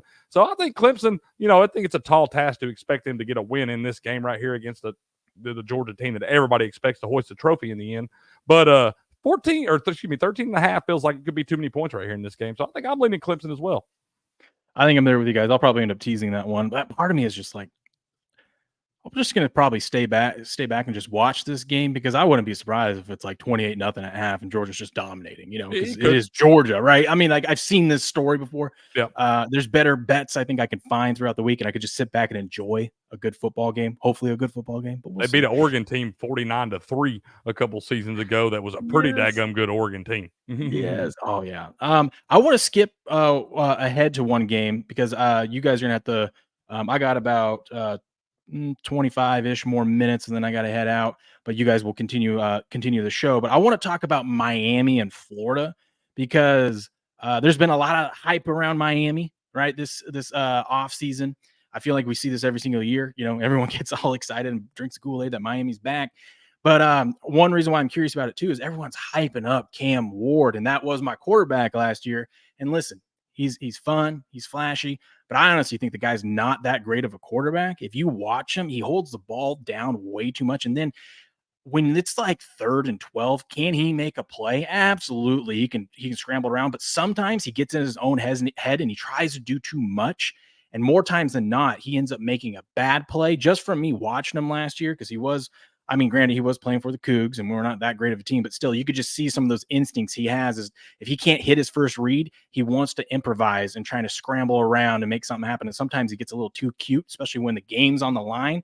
So I don't know how that's going to work down in Miami, but I'm curious about how you guys, how you feel, Robert, about Miami and Florida here. Well, that's the main point. I see all these people that have forgotten about Cam Ward's limitations. That, he got a big paycheck. Apparently a $2 million plus paycheck to play 1 year at Miami. So, credit to him for getting getting the cash. But if you watched him play at Washington State, he was very up and down. Like I see all this analysis as if he's an obvious Heisman favorite. I'm like, did everybody just forget have amnesia about half He's his the games. second favorite. And I'm like, what are we doing? He's like 7-1. He's the second favorite. I'm like, no, don't bet that. Bet the no. Exactly. So I mean, I think I'm still a skeptic. Granted, Florida, experimented with the Southern Miss defensive coordinators, heavy blitz scheme last year. They didn't know what they were doing. The players in half the games, defense fell apart most of the time.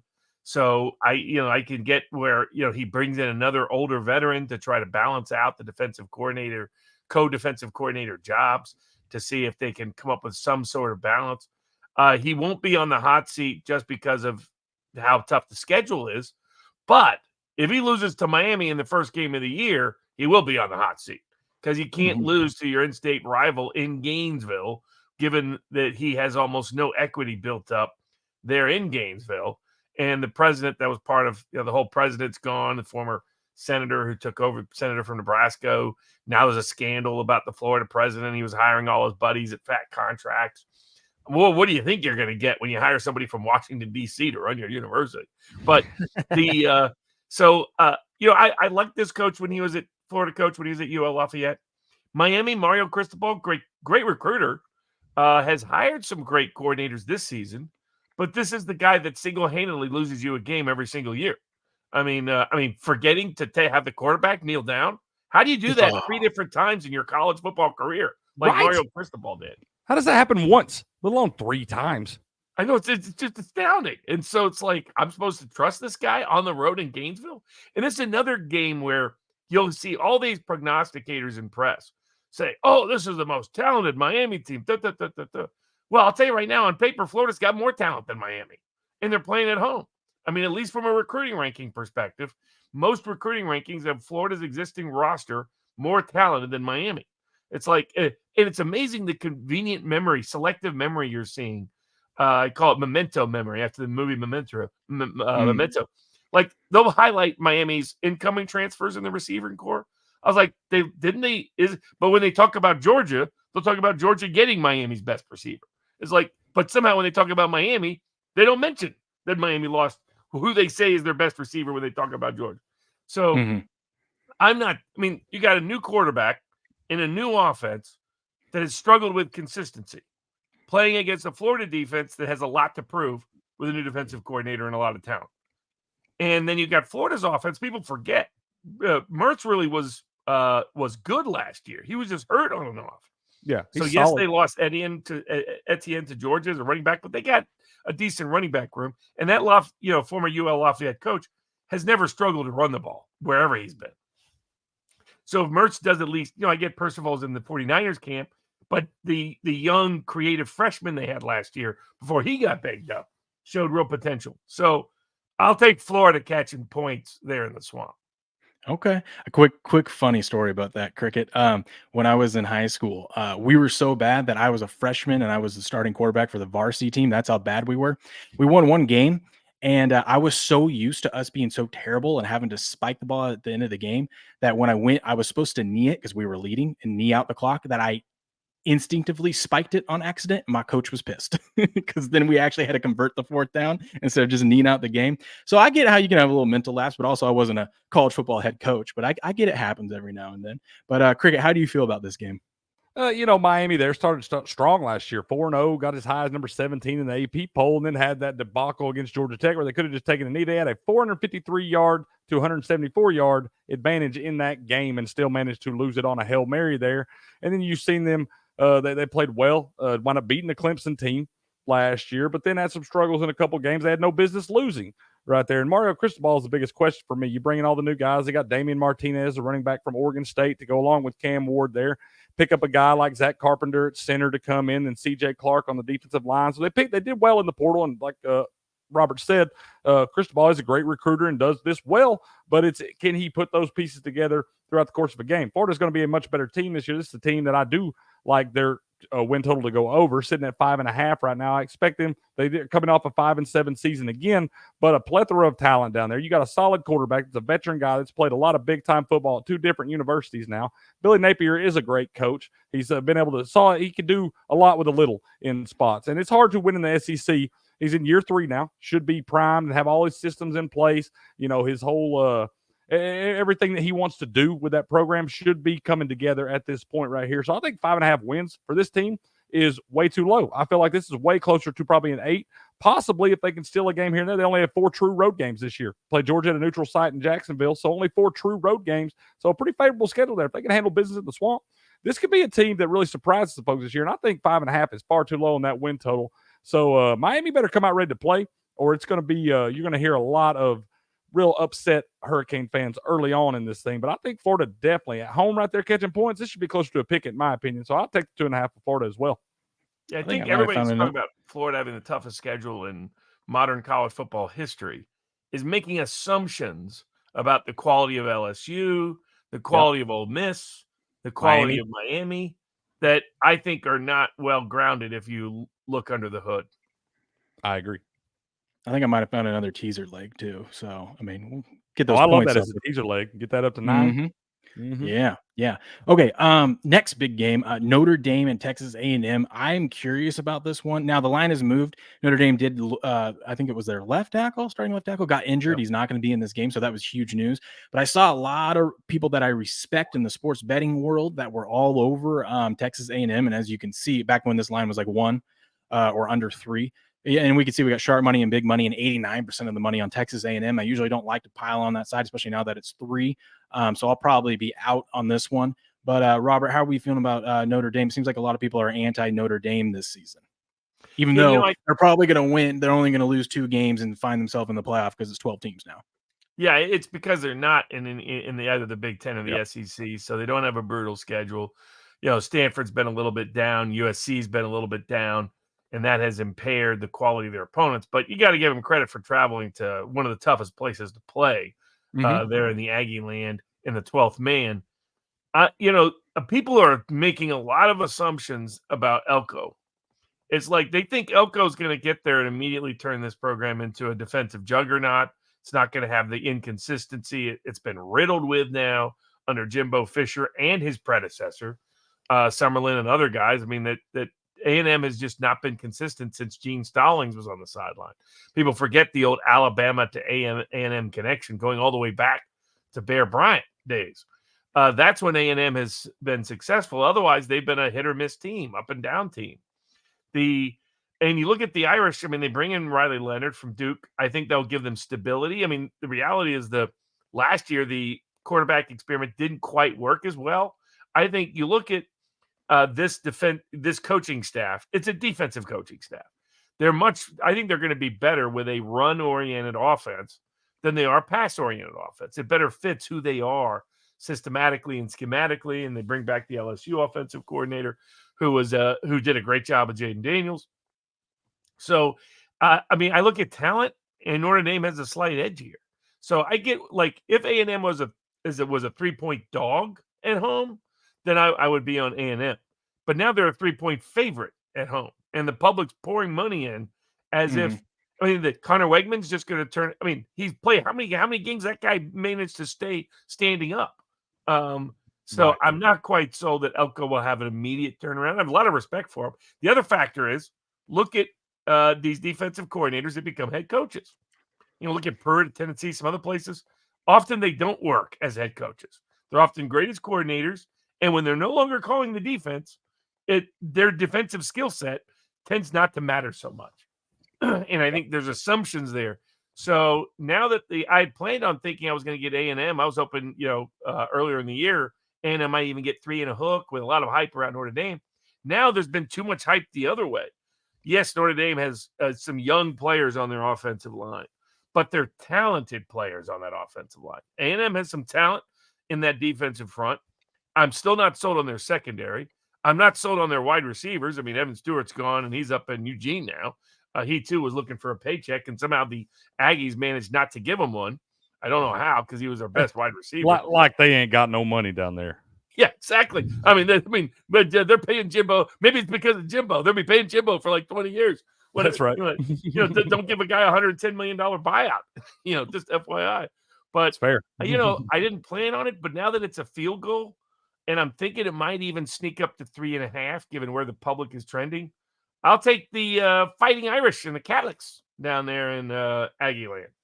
Yeah, and I feel like every year Texas A&M, because if correct me if I'm wrong, Robert, you've been high on them the last few years just because of talent wise, and kind of like as a sneaky sleeper team, but they never seem to put the talent together and always seem to disappoint. So I don't know that that's going to change this season at all. So I don't know. I'll probably end up watching this one, or like you said, if it gets a 3.5, maybe I'll get some Notre Dame action or maybe tease them up. Cricket, how you feeling about this game? This is what I'm probably going to watch more just for intrigue, and you can learn a lot from these games. Some of these early games in the season, you're not going to be able to learn a lot about some of these teams. You look at like Kentucky versus Southern Miss or something like that there.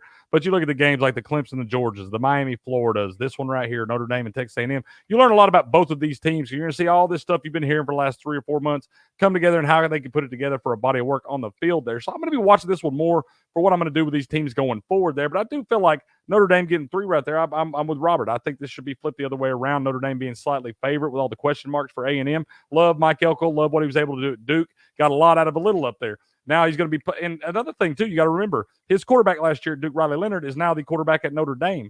So Mike Elko probably does know how to scheme against him, but in the same turn, Riley Leonard faced this defense every day in practice. So he may also know some little tweaks and things like that there. So for me, there's a lot of question marks here, and I have a lot of question marks for both these teams, but it is going to be a game worth watching this week to monitor for the rest of the season because I think you will learn a lot about both of these teams, but I feel like a field goal for Notre Dame is way too much right there. So I'm on the Irish as well. All right.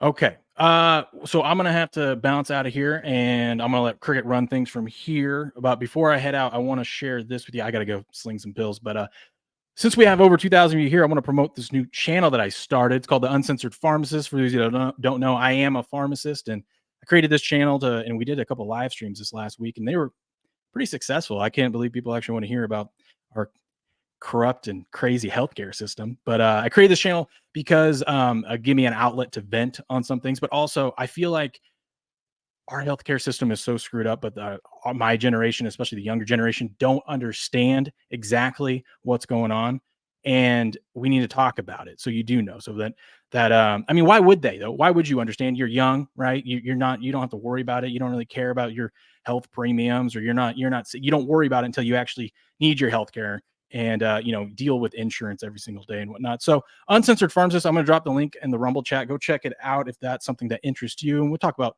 political stuff and stuff like that. But the next thing I'm going to talk about on there will be a recent thing came out about the statin medication, one of the most common prescribed medications in the country for lowering cholesterol. The data actually shows that it doesn't really help. It doesn't really prevent any cardiac events and whatnot. So it's something that they might have known about in the 70s and 80s, and Big Sugar kind of got involved and decided to fund someone else and blame trans fat on all our health issues instead of sugar. So we're going to dive into that because it's very interesting. A lot of those drug studies, you can't read the headline. You got to actually dive into the data because the headline is so misleading. It's like accounting. You can make the numbers look however you want and say a certain thing, but that doesn't mean that's actually what it is. So that's the Uncensored Pharmacist. Go check it out. Robert, I appreciate you hopping in here with us this morning. Yes, Cricket? Before you go, can you are you going to have to end it on Rumble? Yes, I was about to say that part. Will next. you, Unfortunately, the way we have it set up, I can't have the Rumble thing go. But we are live on X and YouTube right now, both mine and Cricket's X and YouTube. So I dropped the YouTube link if you guys want to hop over there to listen to the rest of the games and the rest of the picks. And then I will upload this whole thing, the full stream, over to Rumble. So you will have it eventually on Rumble. One day we will figure it out how we can run everything through Rumble Studio through here where Cricket can control everything. But right now, this is kind of how we have to do it. But we do love Rumble Studio and everything that they're doing over there. But gentlemen, you guys have a good rest of your day. Robert, thanks for joining us. Did I hear this correctly? You're going to try to hop in here with us weekly on Tuesdays? Yeah. Try to do it throughout college football and pro football season. Awesome. That's going to be fun. Well, gentlemen, you guys have a good day. I'm going to go sling some pills and whatnot. You have a good day, Later. sir. Be safe out there. We'll see you tomorrow morning. See ya. All right. Robert, we are going to talk about this. I think we missed this game just a little bit, but I want to look at this Penn State-West Virginia game right here. Penn State been a team, a lot of talk about them the last couple seasons. They can't seem to get over that hump and beat the Ohio States and Michigans of the world, but they can beat about everybody else in this thing. Then you got a West Virginia team that's kind of resurgent last year. You had, I think it's Neil Brown, their head coach, I believe, but he was on the hot seat kind of coming into that season, and he's done well. He's been on the hot seat the past couple seasons, really. I mean, the guy's been real close to getting fired a couple times, but it seems his players like him. They will go to bat for him in this thing. So West Virginia at home right here. getting 7.5, north of a touchdown right here. So what do you think on this one? Give me the opinion. Is Penn State, is this finally the year? I mean, obviously you got 12-team playoff expansion, so should get a shot at some meaningful games down the stretch as long as they handle their business there. But what's your opinion on this one? Is this line too high for this Penn State team? It was one of the futures games we gave out at Sports Picks as a game of the year pick. When West Virginia was 10.5. And so this line has moved massively in West Virginia's favor, even though it's not the public betting the Mountaineers in this backyard rivalry. So at 7.5, I probably am not going to bet it either way. I would lean for my lean for the show would be West Virginia because you're still getting over a touchdown, which is a key number. I think that Penn State, going on the road, playing a West Virginia team that actually the score last year was misleading in many respects. That game was much closer than it appeared in the final score. Some late scores by Penn State. They're going to be going nuts there in Huntington, West Virginia. I think the Penn State should be good and should be finally make the playoff now that it's a 12-team playoff. They would have 6 of the last 7 years. The schedule's not so tough that they can't probably afford to lose this game because of Ohio State and other games left on their schedule. But it could be very close. Now, the flip side is, Franklin has a history of running it up against local rivals when he's got a talent edge. So that's the X factor in the game. How good is the young quarterback for Penn State? He was a little up and down last year. Does he really deliver? West Virginia is a very run-heavy offense. Does that work against the talent of Penn State's defense? Though they're having to replace some key personnel. And they got new coordinators on both sides of the ball. I liked it when those double digits, West Virginia on national TV, playing at home in a rivalry game. Don't like it as much at over 7, but I'll stick with the Mountaineers catching more than a touchdown at home. I'll tell you, this game right here could be a sneaky under spot. Said pretty high at 51.5 right there. But you got two teams that love to run the football. You got two studs in the backfield for Penn State there. It's another game. You're going to find a team trying to set the tone and control the line of scrimmage early. So, I expect this game clock will be running more throughout the game there. So it may not, might not want seeing somebody, especially if Penn State can stretch it out and, get to a double-digit lead. I think you'll see that clock really shorten up in the second half running the football for them there. So 51.5 feels like it could be a lot of points in this game for me. I think I'm with you. I'm probably wind up staying away from this one altogether. The line's probably right on where it could be. Wouldn't surprise me at all to see Penn State win this thing by a touchdown and get a lot of people hooked that take the Nittany Lions. So I'm probably going to stay away from this one right here. I do have a lot of questions. I want to see, not so much questions, I just kind of intrigued with Penn State, see what they're bringing back. I know they lost some key guys, lost the big offensive lineman that went in the first round there. So you got some guys you got to replace there, but you got a lot of talent littered throughout. And I love James Franklin. I mean, anybody that can win at Vanderbilt can win about any damn where. So I do like that guy, but I like what I've seen out of the head coach at West Virginia and the talent and the guys, the way those guys rally around him there. So this is one I'm just going to stay away from, but it will be another one that I pay attention to and see what we can find on these teams going forward. Next one you wanted to look at, Uncle Bob, was UCLA and Hawaii here. Hawaii let me down. Will beat his chest about Delaware State all last week. I told him he was a damn fool. He told me Hawaii wasn't even going to score 40 points. So after a while, I didn't even want him to cover the spread. I just wanted him to score 40. They couldn't even do that for me there. Only winning that thing, I think, 35-14 or something. But it's a Hawaii team expected to be much better. And UCLA with their move to the Big Ten now. What do you expect out of this game? What do you expect out of UCLA going forward this season? So, early Hawaii was a hot pick in certain smart money circles in Vegas. Then last Saturday happened where, Hawaii didn't even get to cover, half the spread. Now, the X factors there were against a Delaware State team that's truly thought to be awful and had trouble with, getting flights out there. The flip side is it was a bad weather game. It's the major wind there on the island, and it was impacting the passing game, and Hawaii is a run and shoot offense. The second factor was Hawaii had made very clear it was going to show literally nothing and because it was focusing heavily on the UCLA game. So they were going to be very, very vanilla. And Hawaii is not so stacked with talent that they can survive being very, very vanilla. What people have, had expressed concern over is that Delaware State managed to drive the ball a couple of times on them. And they're like, Delaware State should be able to drive on anybody above the bottom of the the subdivision there. There's some high school football teams right now, some of the better ones that could beat Delaware State by 3 touchdowns. Yeah, exactly. And so that's where the concern is Hawaii's defense. On the flip side, UCLA's traveling out to the island. They got a tough schedule. They got a new coaching staff. Chip Kelly's gone. He decided he didn't want to deal with the NOL, the NOI era, and so he was out to Ohio State to be offensive coordinator to help his former protege win the national title. The UCLA defensive coordinator that drastically improved their defense, cross towns to join USC. The UCLA head coach has not inspired people at his media days. Had some peculiar answers.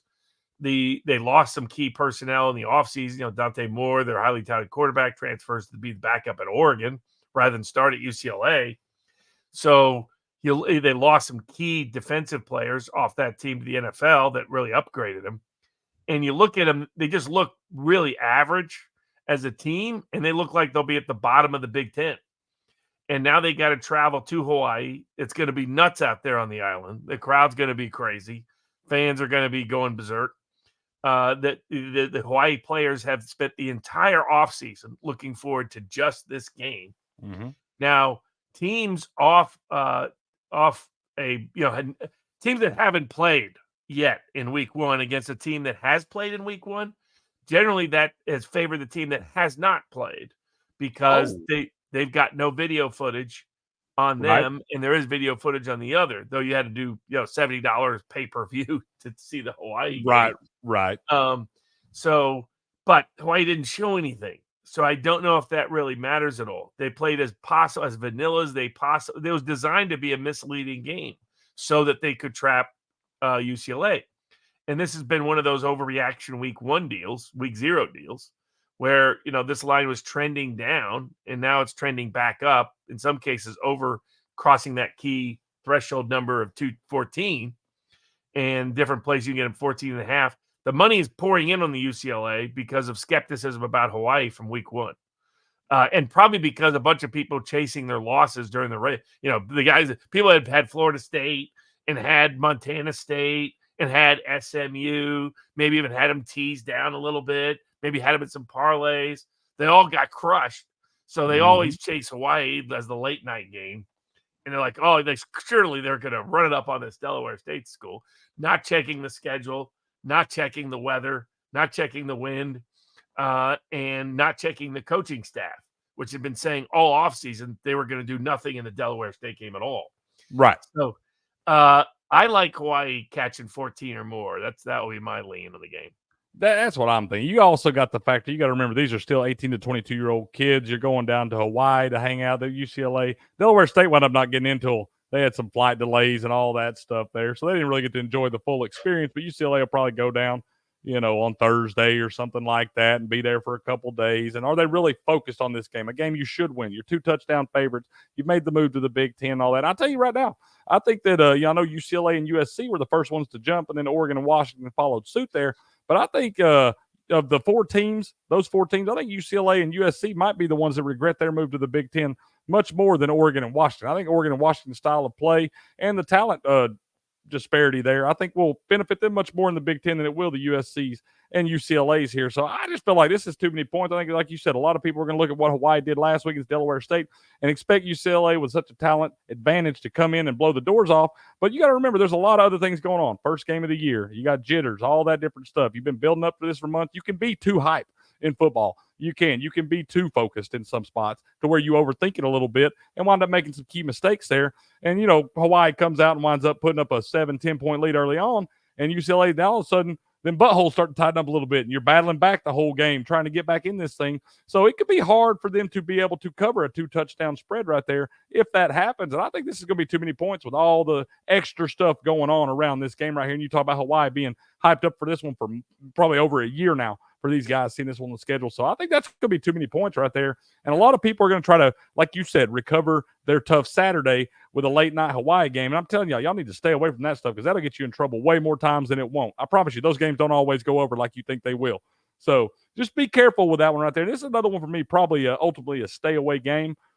But I'm telling you, just be careful for UCLA bettors out there because it could be trouble and it could get you. The book will thank you for your donation, I promise. They didn't build them big, shiny buildings off winners. So Next one. This is a big one right here. This is a big one. Speaking of that USC team, they will be welcoming the LSU Tigers to town in this one. You got LSU. They've lost the Heisman Trophy winning quarterback Jaden Daniels, went number 2 overall in the draft to the Commanders there.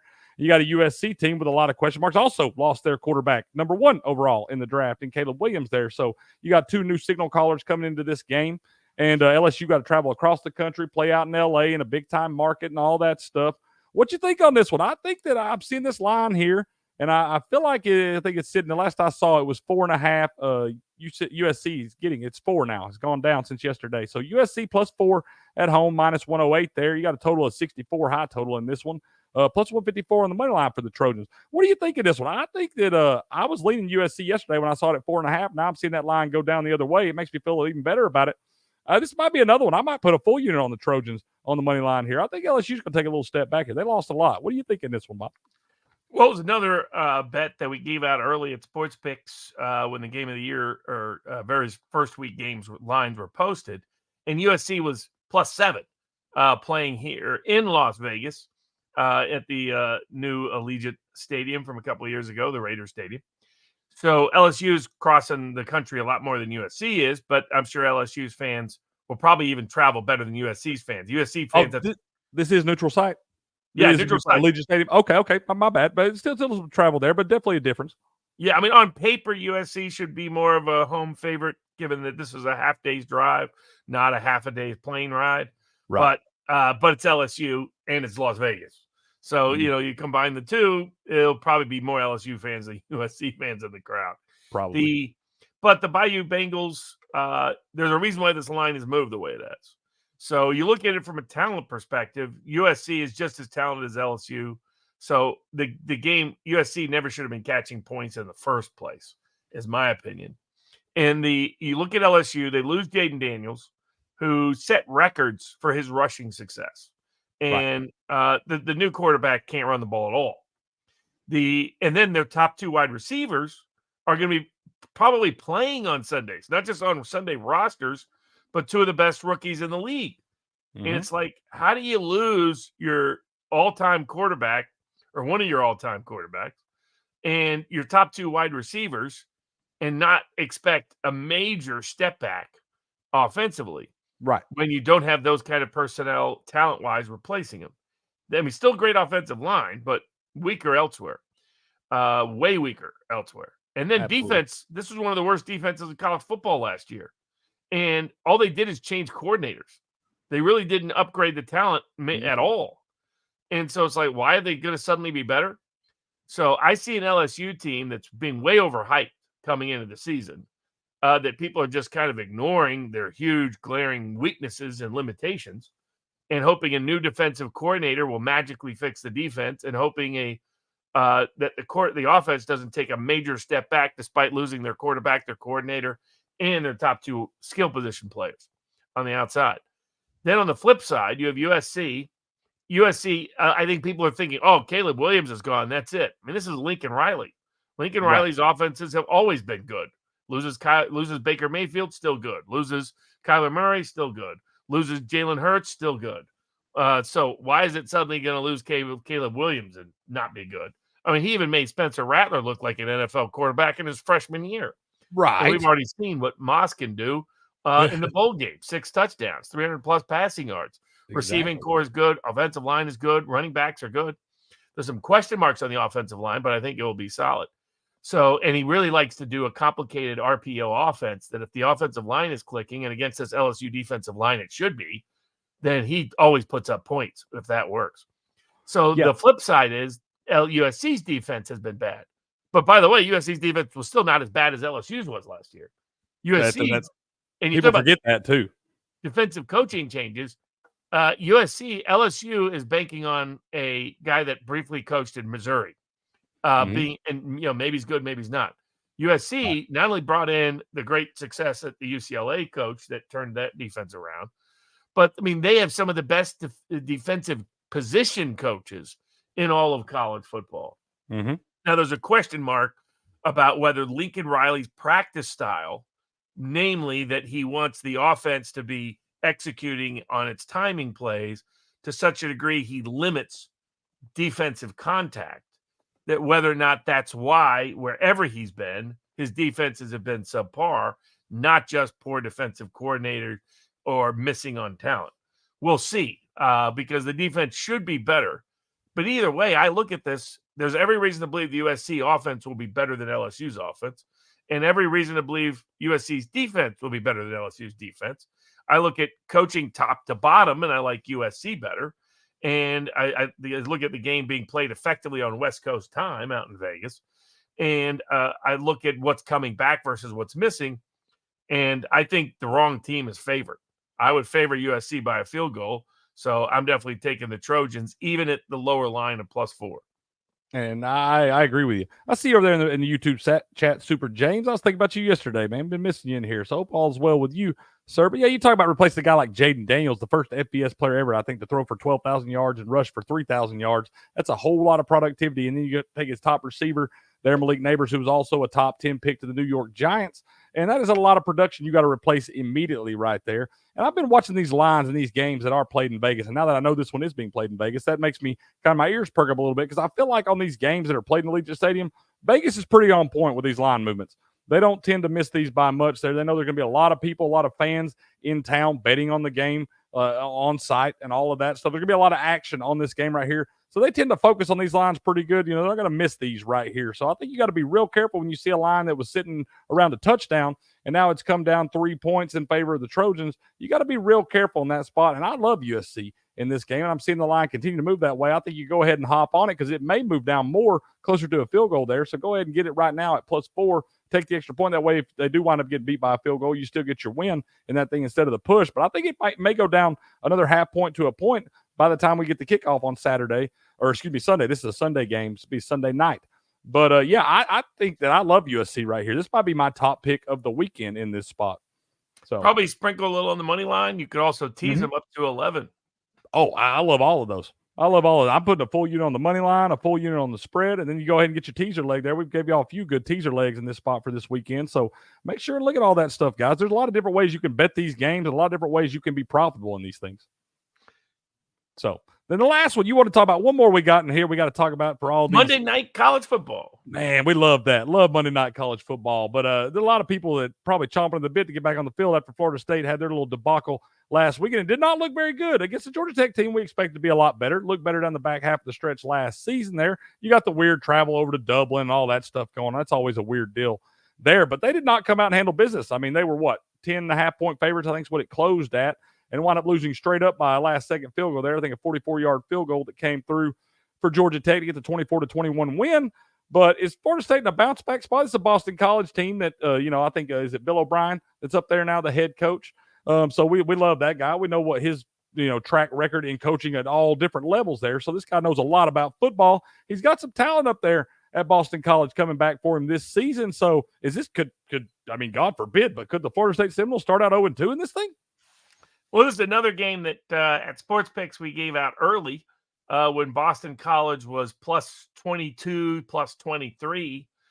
So we got a lot of closing line value. As I think it's under 17 now in many sports books. It's 16. 15.5 is what it's sitting at on DraftKings. Off of key numbers. So hopefully we don't just end up with a little closing line value trophy for some of these. But it's another one that if you're an early member subscriber to Sports Picks, you've already cashed in. We'll have a discount that Cricket will be giving out through the end of September for new monthly subscribers. You just enter the discount code 2024 and you get half off the monthly subscription price. So less than $1 a day for all the political bets, football bets. You'll get hundreds and hundreds of bets. Be paying less than $0.10 a pick.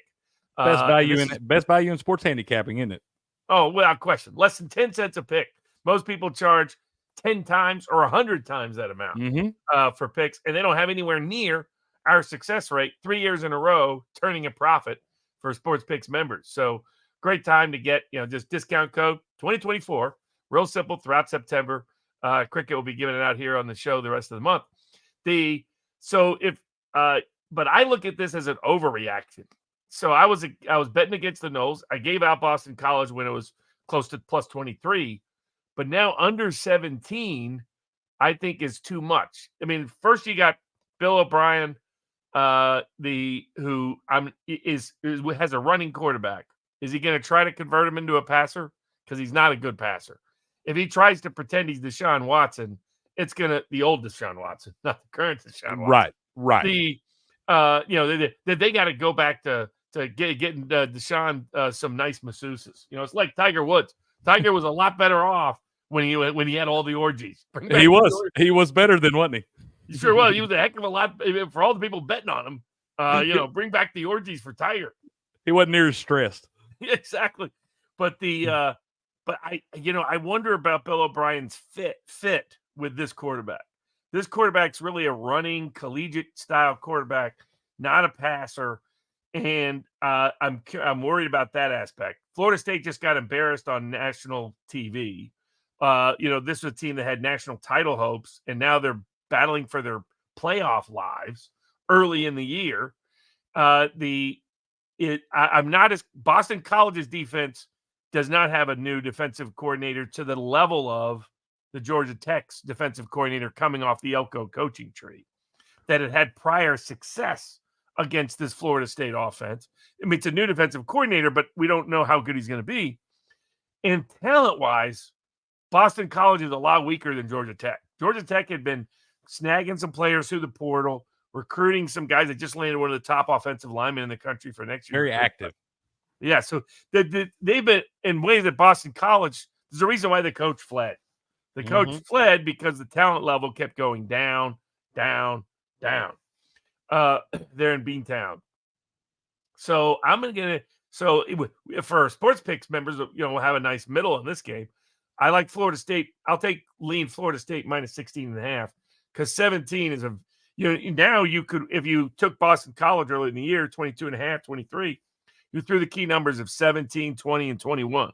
Those are all common numbers in this kind of game. So I think the Noles bounce back in this one. I think so too, and I think it's actually probably foolish if you were able as a Sports Pick subscriber to get the 22 or 23. I think it's foolish not to bet Florida State for the big middle there. You got over a touchdown middle in that thing, and even you look at it, even if Florida State winds up blowing the doors off and covering the 23, you're basically breaking even right there.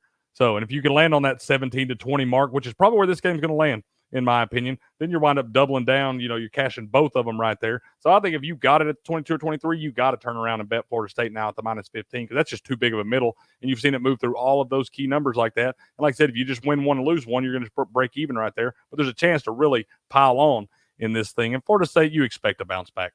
You're not going to see a team like this. They're hearing it. They've been hearing it all week, all the social media stuff, all the stuff you and I are reading every day and hearing, they're hearing it too.